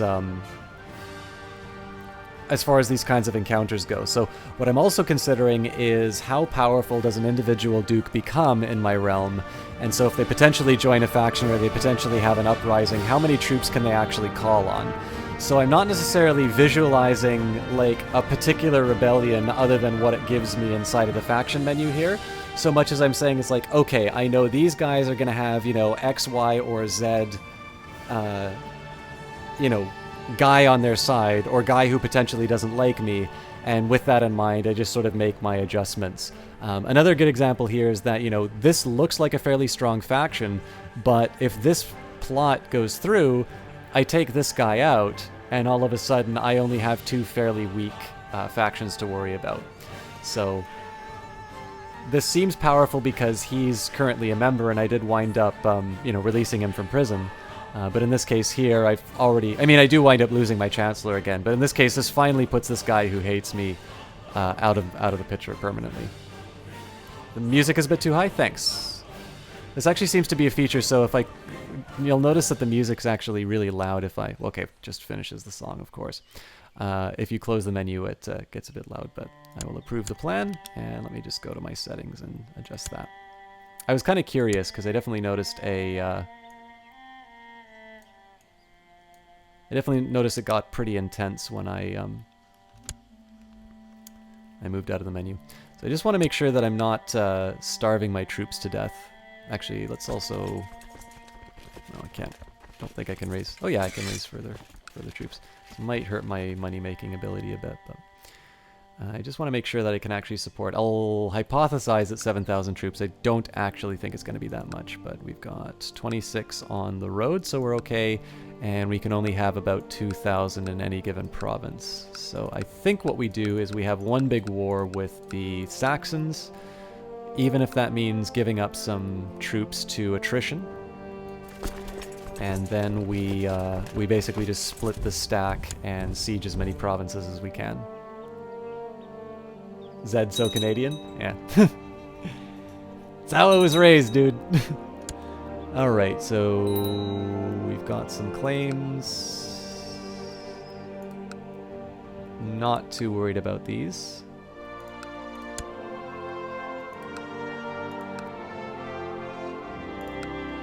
And my vassals are already angry about actually fulfilling their duties. Imagine that. Failure! The carriage was sent flying into the ravine, but Count Hunold jumped out a moments earlier. At least the driver was killed by his guards before my involvement could be exposed. We'll just have to try again. Alright, so it looks like he's got some allies coming in. These guys might be in for a world of hurt. Let me just take a look at what they're sitting at. They arrive May 15th, they arrive on May 9th, so they'll escape in time and actually put us in a fairly good spot to engage them. The best thing is if I can engage them on my own territory, because I can actually support these larger forces. In the past few months, you've been spending many nights reading the Bible. The text contain many items of wisdom and also give you some hints as to the most important mysteries of Jesus. Oh my god, did I just become a heretic? No. I gain ancient wisdom, 20 piety, +1 learning, and +2 learning. So finally get a little bit of an edge for my my learning. Now I need to deal with the fact that I got a heretic in my court, so I don't think I can force a religious conversion. I have to be at peace for that. So let's try... I mean, I don't like the fact that I'm going to give up cultural tech, but let's see if I can proselytize to bring my wife to the one true faith. Plot power is doing well. What's it gonna give me? 10 gold? Absolutely not worth bringing another potential rival. Can I... Can't exile him if I can ransom him. Okay. What else was I looking for here? I've already got my allies in. This cultural advance hasn't been that fantastic. And I've got the laws that I want for my kingdoms. I think this is the best I can hope for in my current situation. So. You think it's cool? It's Canadian, that's the best I'll say. Pope Stephanus III has died and become succeeded by Pope Leo, who didn't like me as much, so... But maybe... Hey! Look at all that money coming in now. My co-conspirator Duke Engler has procured a poisonous viper and sends word that soon it will dig its fangs into the rebellious count. Just don't point that thing at me. I have a feeling this is going to get exposed, but I'll live with it. So how many allies has this guy? Oh, this guy actually has quite a few allies. Let me just see the relative strength. Usually these guys are not that credible as far as... Okay, this is a bit of a worry. 315... 415... 645. So I mean, combined, they are a bit of a problem. Fortunately, though, a 5,000 troop... I mean, even with these guys clustering up... Ah, here we go. I've inherited the Duchy of Upper Lorraine and the other titles from the Duke of Lorraine. Now, I think this means I'm going to have to give it to the guy who doesn't like me.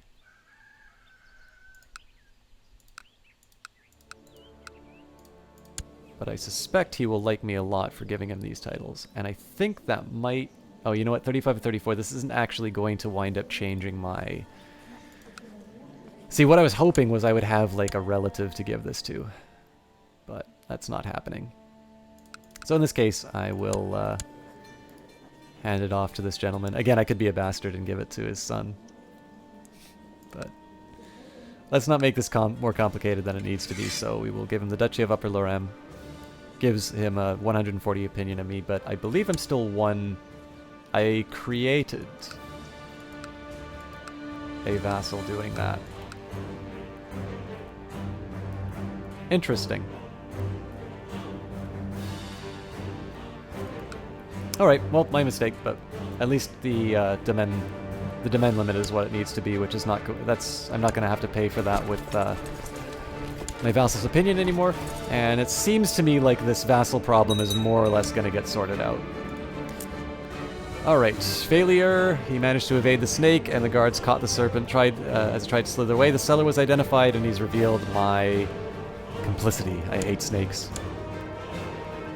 So, these clustered groups are actually a little bit of a worry for me, but I think I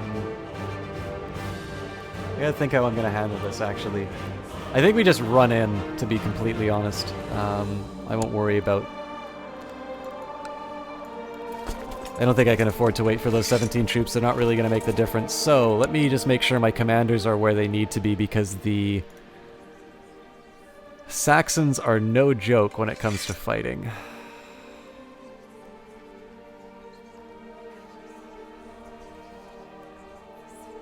I don't like any of my commanders, so... Also, kind of want to know what happened to Roland. Oh, he's my marshal, so...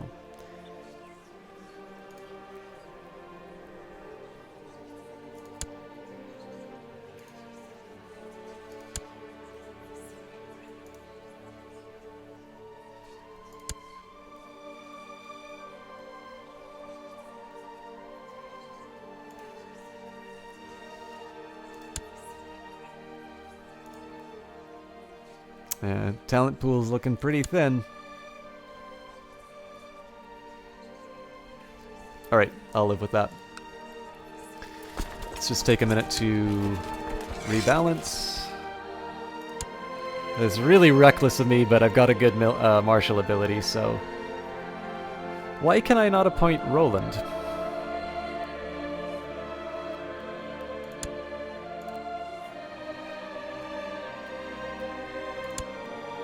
I thought the way that the commander system worked was you were supposed to be able to appoint your marshal as the leader of an army. Maybe he's leading this one? Nope.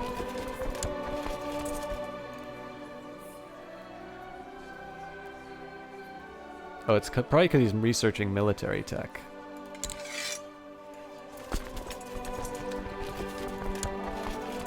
There we go.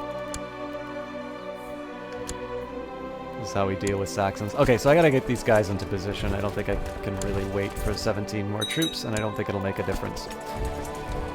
So ideally we don't lose any of the territory. If we do, so be it.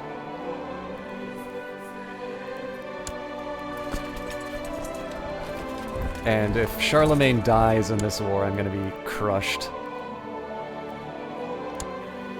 Let's turn down the speed so we can see how this progresses, because actually I really want to know how combat against the Saxons work, because they definitely feel like a very tough foe.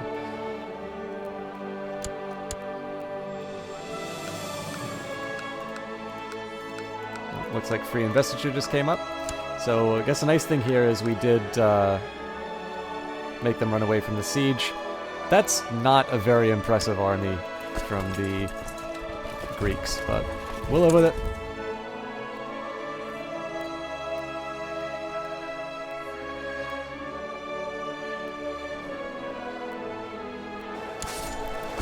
Direct these guys to join in. I suspect they'll be too late, but let's see. So we've matched up a 19 against a 0, 23 against a 12, and a 19 against a 0. So this should be a pretty sure thing. Ideally, we minimize the casualties that we sustain, but we'll see.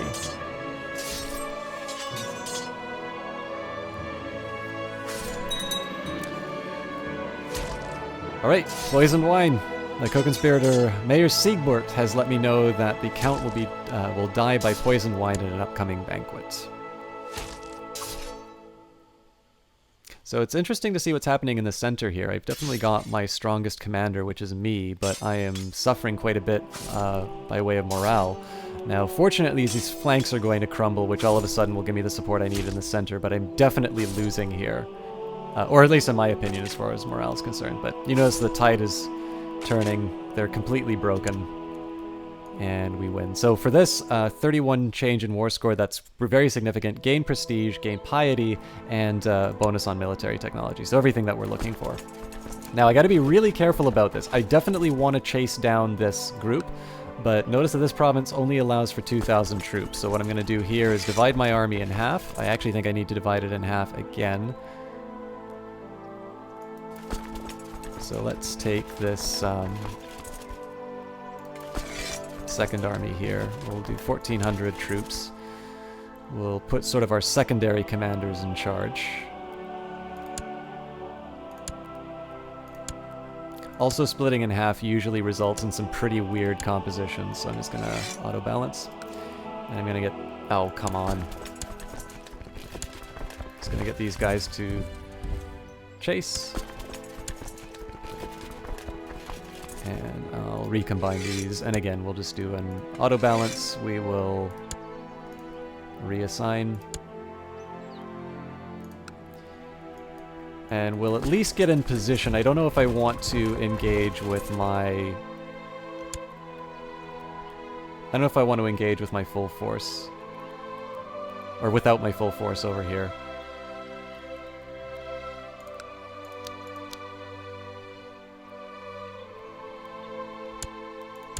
There we go. So just popping the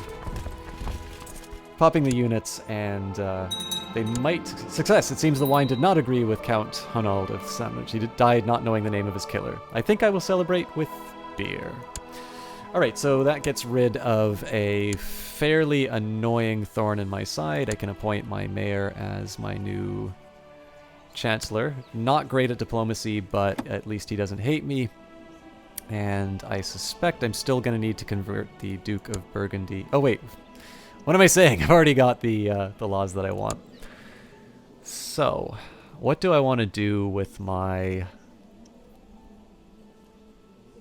What do I want to do with my chancellor? I don't really want to fabricate claims, because I'm going to get most of them either through natural events in the game or through creating an empire. Could try and deal with factions through the carrot rather than the stick. I think I'm just going to look for the vassals who are mad at me. So apparently there's a revolt. There's actually not that many people who dislike me, so let's start with the somewhat easier. By the way, notice these individual shields. This is prime territory to turn into a duchy, and I actually have the money for it, but I'm gonna wait until the war is done. We may gain money through our through combat, but I don't want to rely on it.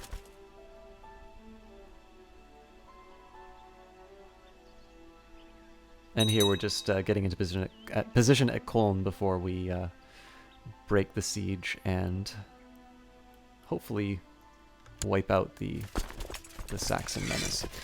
So again, just want to adjust the composition of the army to make sure that my commanders are what they need to be. I think I will put Roland on the right flank just because there are... Well, actually I should have done that after the fact.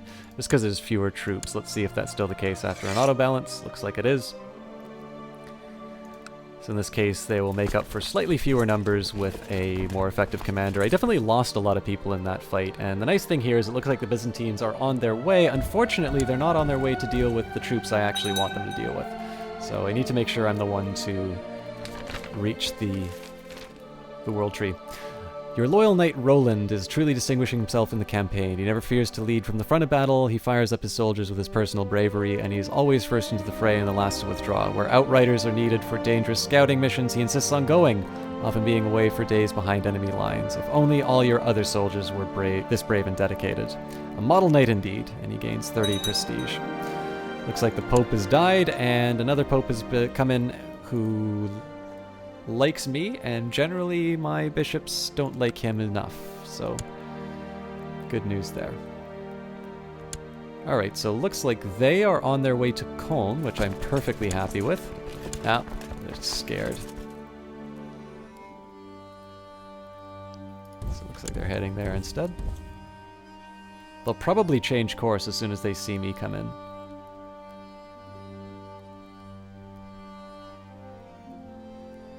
And honestly, I don't think the Byzantines are helping that much.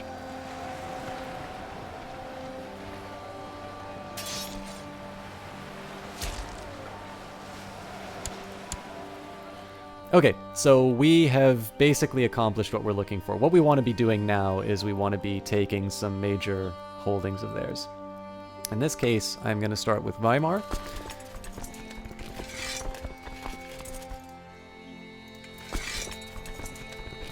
So 1,300 troops there. We will also go for the Actually, I have a specific role that I want Karl's army to do. 2,700 troops I think is still too much for that, so let's cut it in half one more time. We'll take 1,400 troops to siege the capital. 1,300 will go into Göttingen, but only after only after Charlemagne gets to where he needs to go. The really hard thing is that I've got Byzantines running all over the place. So, oh wow. Okay, I can't afford to keep my army there, so we're just gonna hold on. These guys really need to leave before they starve my troops to death. And instead, let's take... Oh, hang on. I should actually maybe be dealing with this menace over here. Okay, looks like the Byzantines are going to take care of them. Son was born to Princess Gisela of Francia and Duke Wulfard the Unchaste.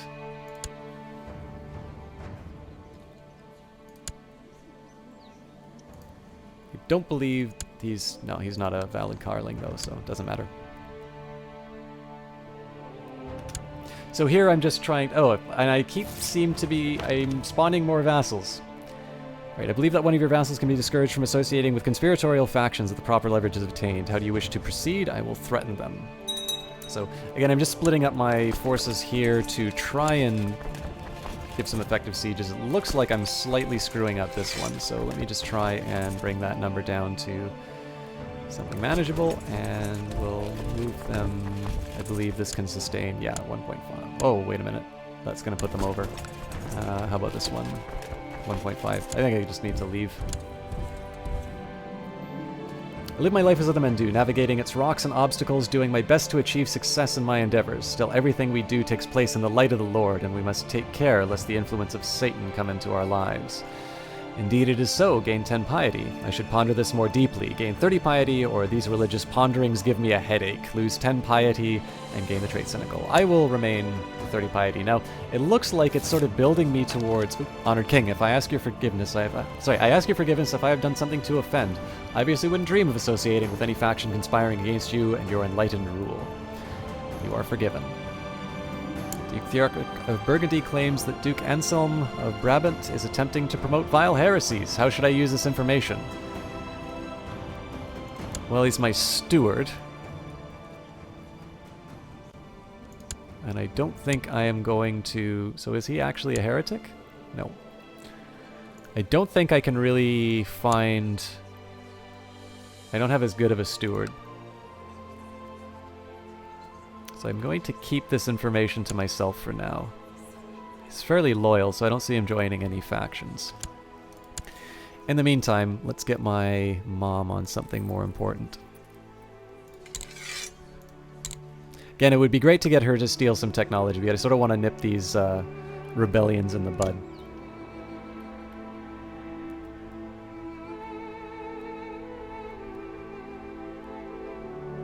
We're doing these sieges here just so I can open the supply lines, and I specifically want to take this county, although the war may be over before I complete that. So, can I support an army here? Yes, I can. Is it Karl's army? It is not. So we're just going to hold... Actually, let's go up to Leuenberg.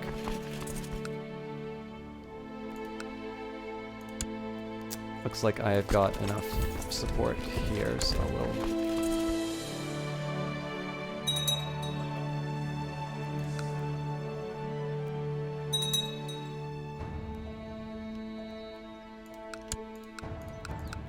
Oh, a lot happening amongst my vassals.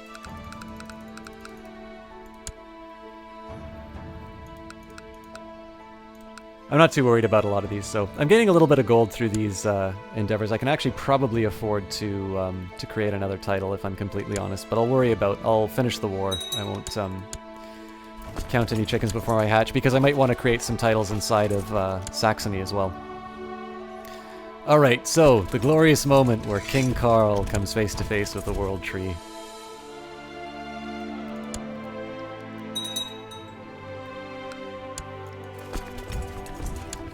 Definitely have under-equipped this army, but I don't believe this will affect their ability to handle the garrison. Yeah, and I may not actually get the World Tree event because we are making some very fast progress in these sieges. I almost kind of want to sandbag my progress just so I can see the event.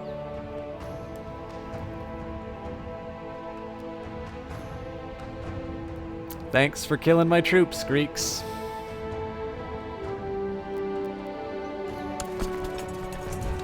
Can't do it. I'm gonna move them out and move them back in again.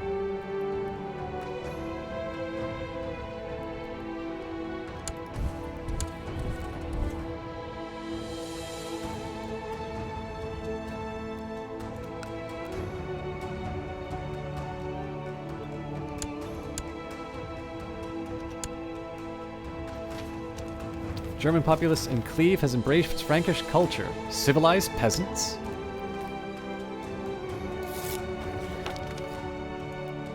Alright, success. So, that's actually probably enough to have him turn positive towards me, but I can afford to wait it out. Okay, I really want to see if I can keep this siege going just so I can get the event. I mean, maybe I get the event just for holding the position, but let's see what happens when I completely dominate them. Alright, so looks like I lost the steward anyway, which is a shame because I would have been able to possibly claim a title from him. But in the meantime, I'm just kind of curious what happened with that. I didn't get a notification that he died. But anyways, we already know where to appoint the steward, so...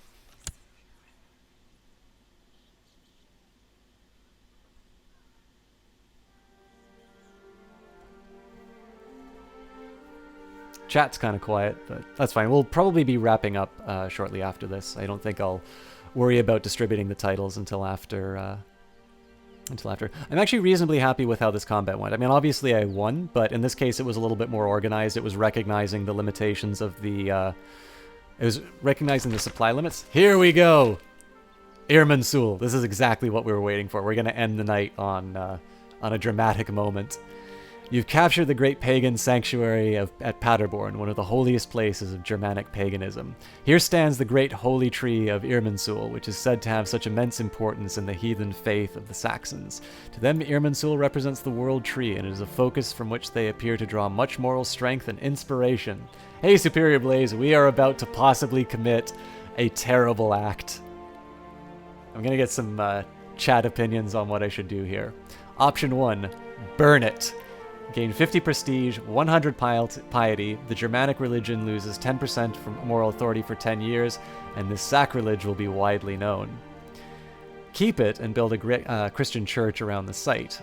Cost 50 gold, gain 20 prestige and 20 piety, and leave the devil tree well alone. Chat, I will give you exactly 1 minute to decide... Well, no, I've decided on the fate of Irminsul.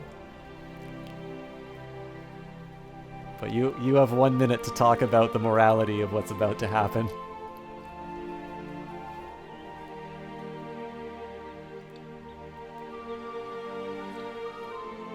That got you guys talking. There's some new faces here too, so kill it, Necrobo. Welcome to the stream. For tonight. Kite wants me to keep it. Oh, I'm gonna feel bad now.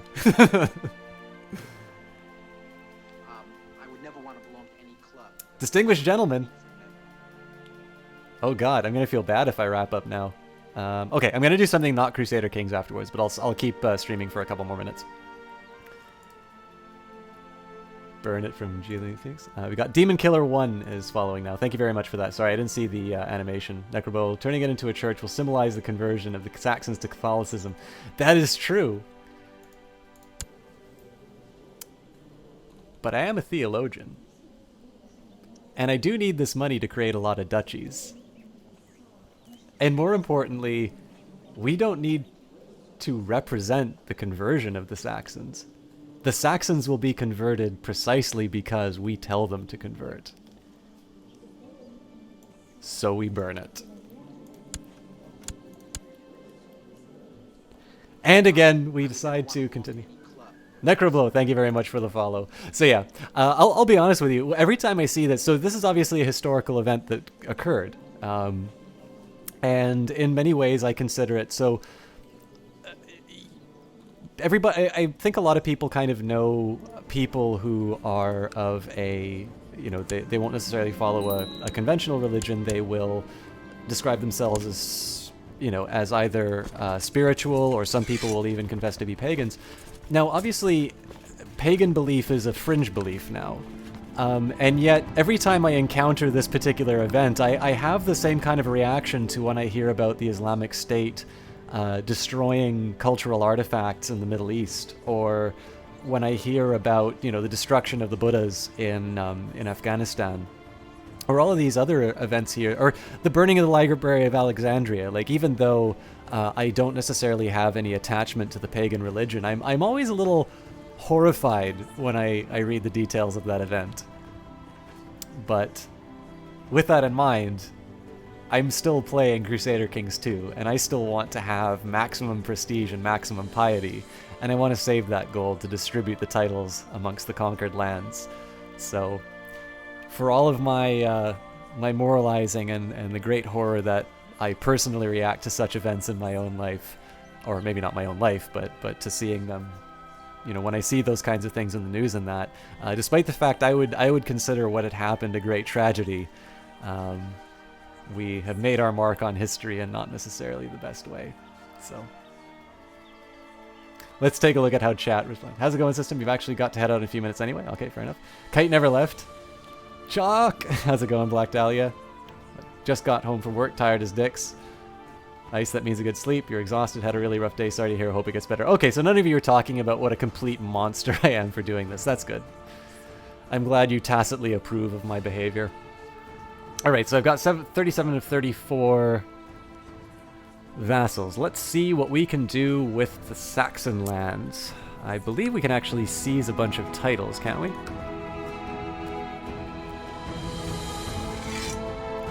Nope, looks like we've already got... Looks like it's all pretty much distributed the way that it needs to be.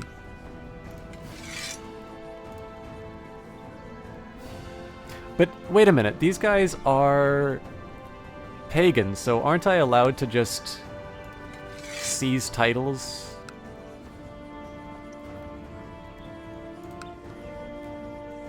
Huh. I thought I was allowed to seize titles from pagan rulers because they were different. Interesting.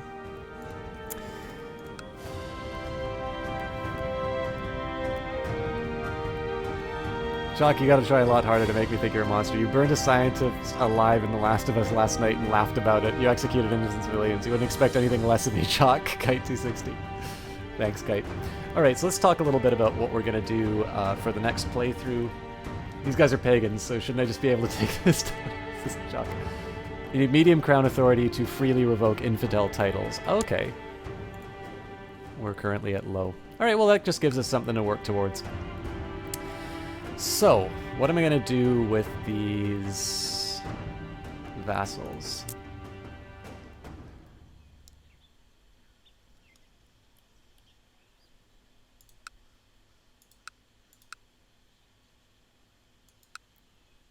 So I think creating the Duchy of Dauphin is actually not a bad idea, because it looks like I've actually got a few different... Looks like I got a few different vassals here, so let's start with that.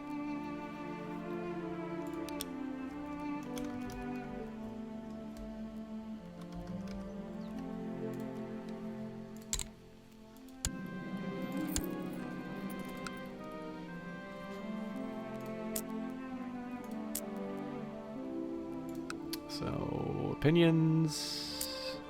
all pretty much like me, so I'm ideally... Okay, so I'll go for this guy for sure. Oh, he's already a duke, though. Of Bourbon.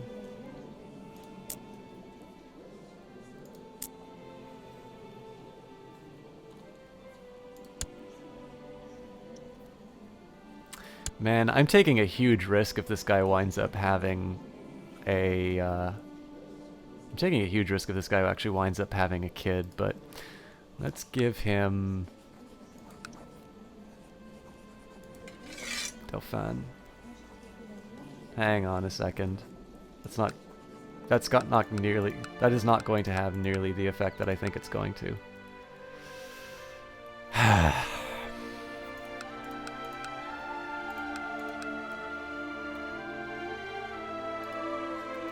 You know what? My mistake. Well, it took me down to 36. Who is this guy? Oh, he already reported to him. That's why. Okay, that's a bit of a shame. Especially because I don't have the money for the next. I don't have the money for the next duchy to create. I don't even know which ones I can really work with. I can't work with Champagne yet because I already have... Oh, you know what? This is the one I should have created. I should have created Normandy. I almost want to borrow money to create Normandy.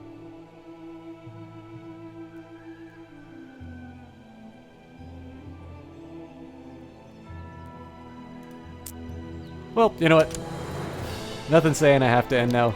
Let's play till I can create Normandy.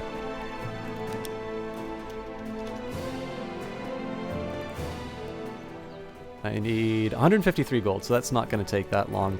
Now I need to face a bit of a decision here. So ideally, I would be taking on a. Ideally, what I would be doing here is taking on a business focus. But it kind of seems like I'm leading towards like a master theologian trade or something like that with the study. So I'm going to wait for one more event before I do this change. Let's see if I can ask the conversion of my wife.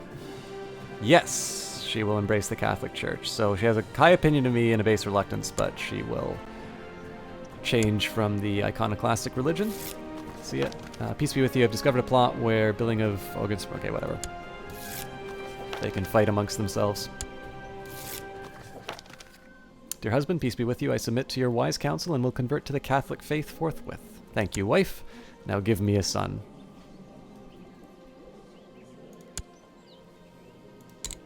I think this is a shame too. Like, it'd be nice to do something like the family focus so my fertility goes up, but I really do need to get my realm under control so I can declare war on Lombardy.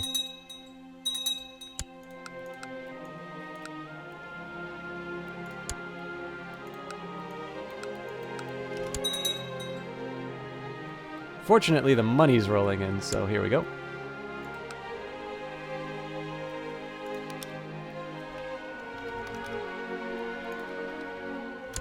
I'm just going to wait till I have a little bit of a cushion.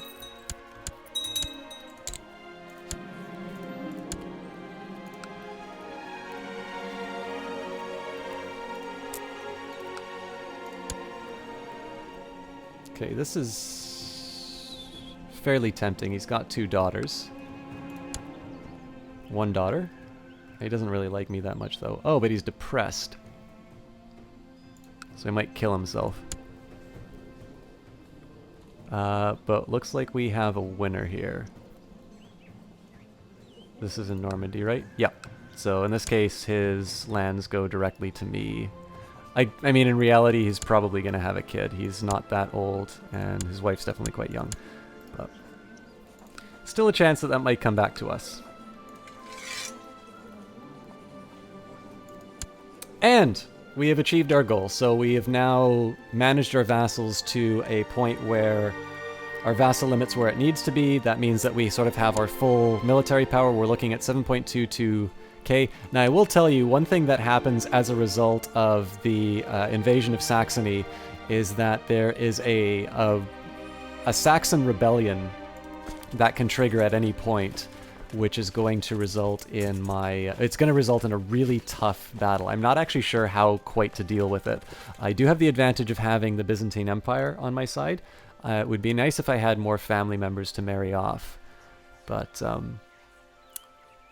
not going to happen yet. So next thing I need to worry about is plots. I do really want Paris so I can relocate. So let me just see. Probably I need to have the Duchy of Champagne before I can revoke Paris, but let's just take a look.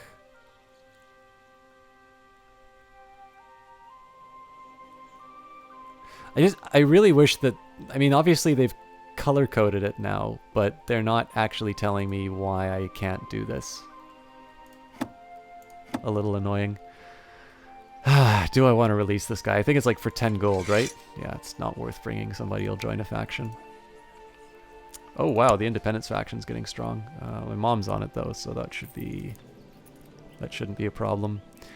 I don't really see any benefits to changing any of these laws, but we are going to... I think we're eventually going to want to change the laws of Saxony when we get a chance. First of all, we want to... I think probably we should first change it to something that's not elective. And increase crown authority. I really need to get elective out, but... I mean, I could always destroy the kingdom and recreate it, but that's a fairly costly endeavor. And there should be better ways of handling that. The other thing I can try too is just let the independence faction sort of do what they want and then just seize the titles because they are they're traitors. But it's probably not a really effective way of doing that. I'll take a quick review of my vassals and kind of see where the opinions are. Curiously, the heathens don't like me.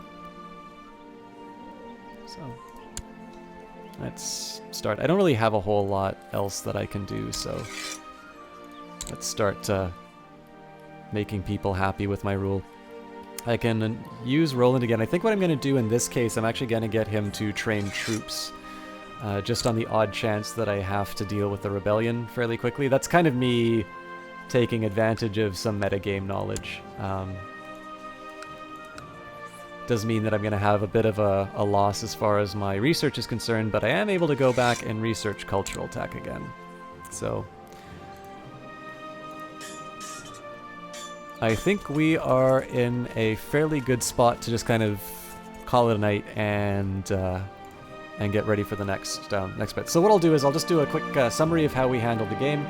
I'll answer any questions about the playthrough. What we started off with was a Charlemagne game, which starts in 769. We're now in 775, so we've seen basically just 6 years of activity. In those 6 years, we have successfully murdered our brother through our mother. The game triggered an event which gave us an invasion of Saxony. So we have taken that a little bit earlier than what I would like.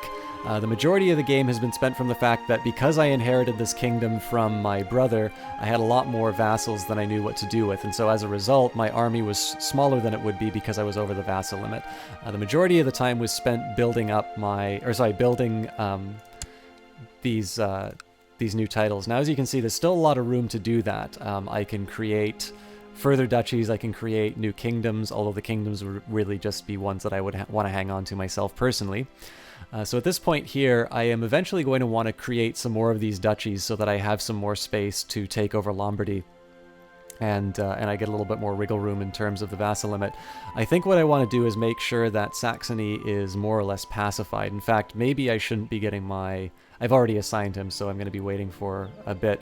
But what I should probably be doing is rather than worrying about my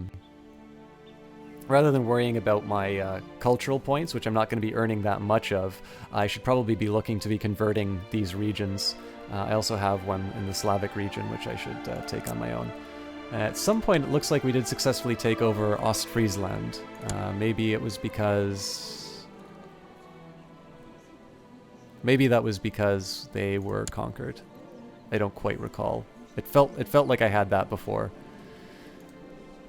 Now, as far as my focus, I actually wound up playing it a little bit differently from what I had planned. I took theology just so I could have the pilgrimage, but I've been getting some interesting events which have been giving me these, these ancient wisdom and religious studies. I think what I'm going to do is I'm going to wait for one more event before I switch from that. Because I want to be creating a bunch of titles, business is the next step for me to take. Bonus to city vassals, which is always nice. Extra stewardship is always nice. But more importantly, should be giving me some events, which will be giving me some extra money. Ideally, I would have done something like family, just so I can finally get a legitimate heir. But I think I'm just going to have to resign myself to the fact that my ladies don't like me that much. I don't know why they are that way.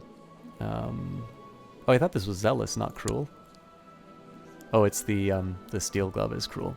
So in this case here, I have maybe a slightly different focus from what I had intended, but I am gaining the benefits to piety as a result of it. So there's definitely there's some nice side effects. Also, too, remember, of course, that all of my temple vassals quite like me. So in this case here, I think I only have one, it looks like. Yeah, I only have one who is who's loyal to the Pope. Realistically, with this Pope, I'm probably not going to wind up creating the Holy Roman Empire anytime soon. That's fine, because again, the whole purpose of getting the money is so that I can create the Empire of Francia. And we'll probably, in reality, I think what will happen is once we deal with the Saxons, we may not even necessarily start by taking Lombardy. What we might do is create the Empire of Francia, take Brittany, and then we can move into Lombardy, and at that point we can maybe consider the construction of the HRE. I think historically it worked out being that Charlemagne actually took Italy before anything, but we definitely have the claim, so we're happy to do that whenever we want, really.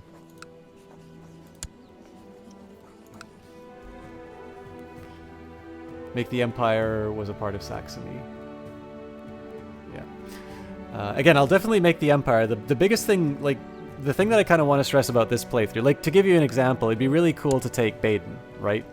Well, I guess we don't have a Casus Belli anymore.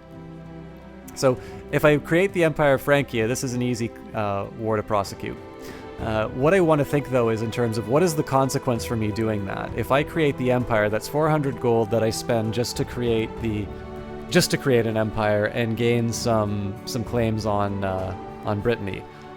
That's not bad, but at the moment I'm worrying about my vassal limit. So of course by conquering Brittany, I potentially add some more vassals. So what might be a good idea is for me to create a couple of these lower titles first. That'll give me some time to keep building up my theology and kind of see where this path goes. And then at that point I can switch to the business focus. The one thing that I don't want to do is commit myself to a war and not have a lot of money to hire something like mercenaries or that, and then all of a sudden have the Saxon rebellion pop up. So in this case here, there's always these goals that I have, which are things like creating the Empire of Francia, creating the Holy Roman Empire, and what I'm doing instead is just weighing the costs to the benefits of creating such titles at the time. So make both the Empires of Francia and Germania, that way all of it will instantly de jure drift into the HRE. That's actually not a bad point. Let's just take a quick look at what we have for these. Yes, actually I have quite a bit of Germania already. I mean, Bavaria will be pretty easy to take, I think.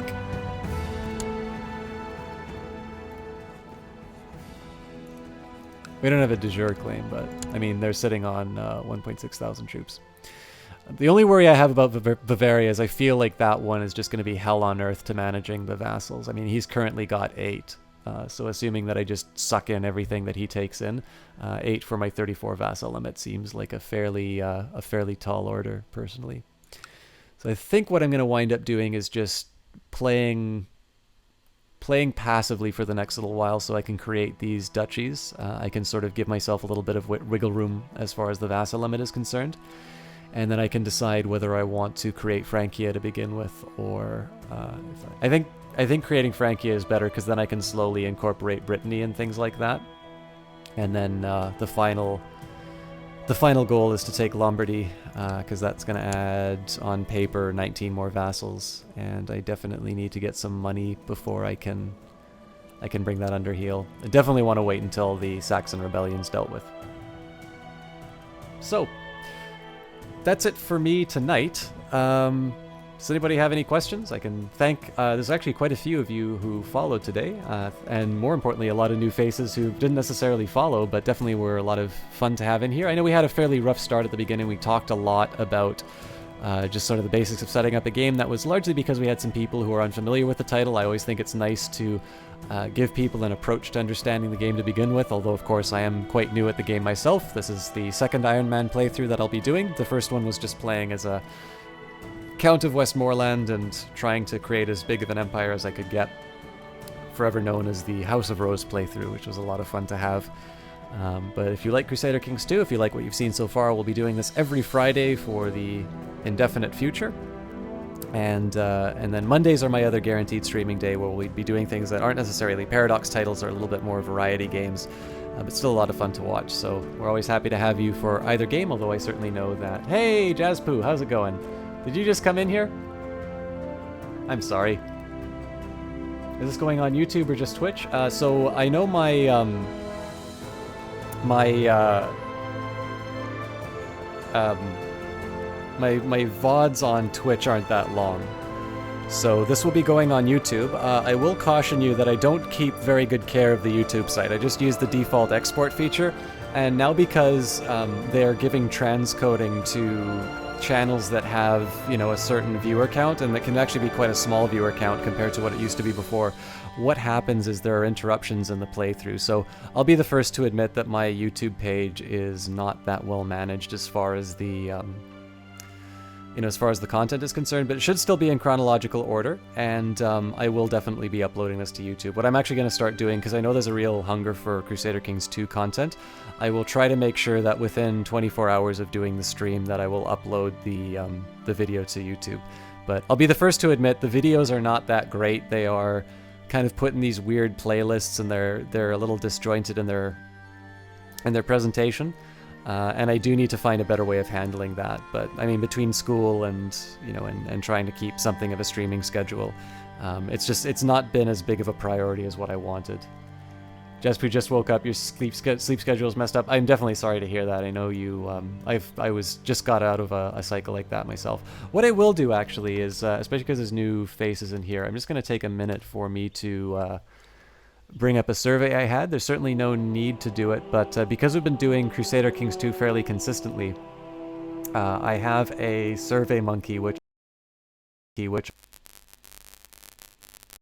was scared I was going to have another crash. If you don't mind, close Crusader Kings so I can save some resources. I'll give you something nice to look at. Put on some music in the background. I'm just going to hand out... I will be hosting somebody, so if you guys can stick around for that for a little bit. Oh, why did my audio go away?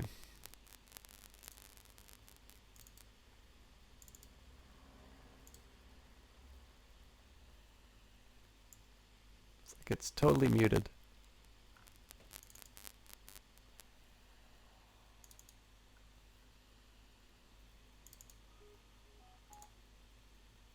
Sorry, guys. It's probably just as well that I'm wrapping up if I can't get this fixed, but... Yeah, it looks like it's completely rejected my,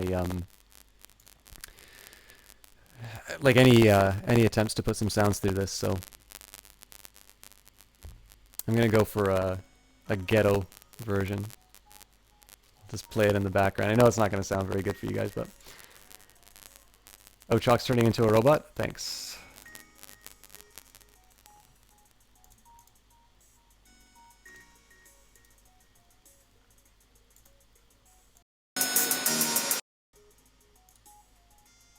Let me see one more time if this is going to take... Nope. Alright, well hopefully the robot issue has been dealt with, so thanks for that, guys. So anyways, this will be going on YouTube for you. I'm just taking a minute here while I'm loading up Twitter to try and find this survey that I was going to do for you.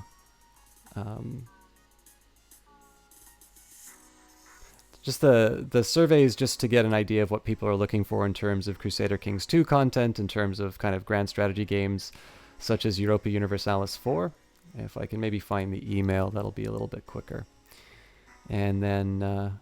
in the meantime, I'm also going to be taking a look for somebody that I can host for the night and pass on the extremely kind and generous audience that I had tonight. So thank you all for hanging out here.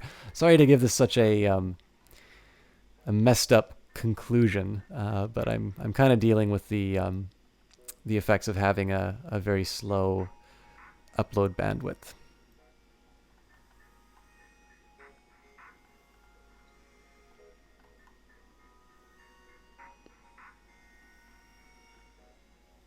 Why is SurveyMonkey not telling me about...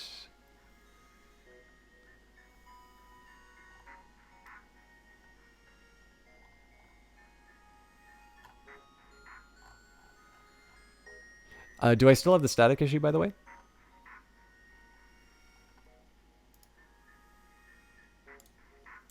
All right, here we go. Yeah, that looks like a dodgy link, actually. Let me try that again. So there will probably be a link which appears in chat. It may have even appeared beforehand. This is basically just a Twitter link, so don't feel bad about following it if you want. Actually, I can probably do better. No, it's a Twitter link. Okay, so it's going to be t.co ASBMJ and UKPH. That is the survey. It's basically a SurveyMonkey site just asking for a couple opinions in terms of what people are looking for these grand strategy titles.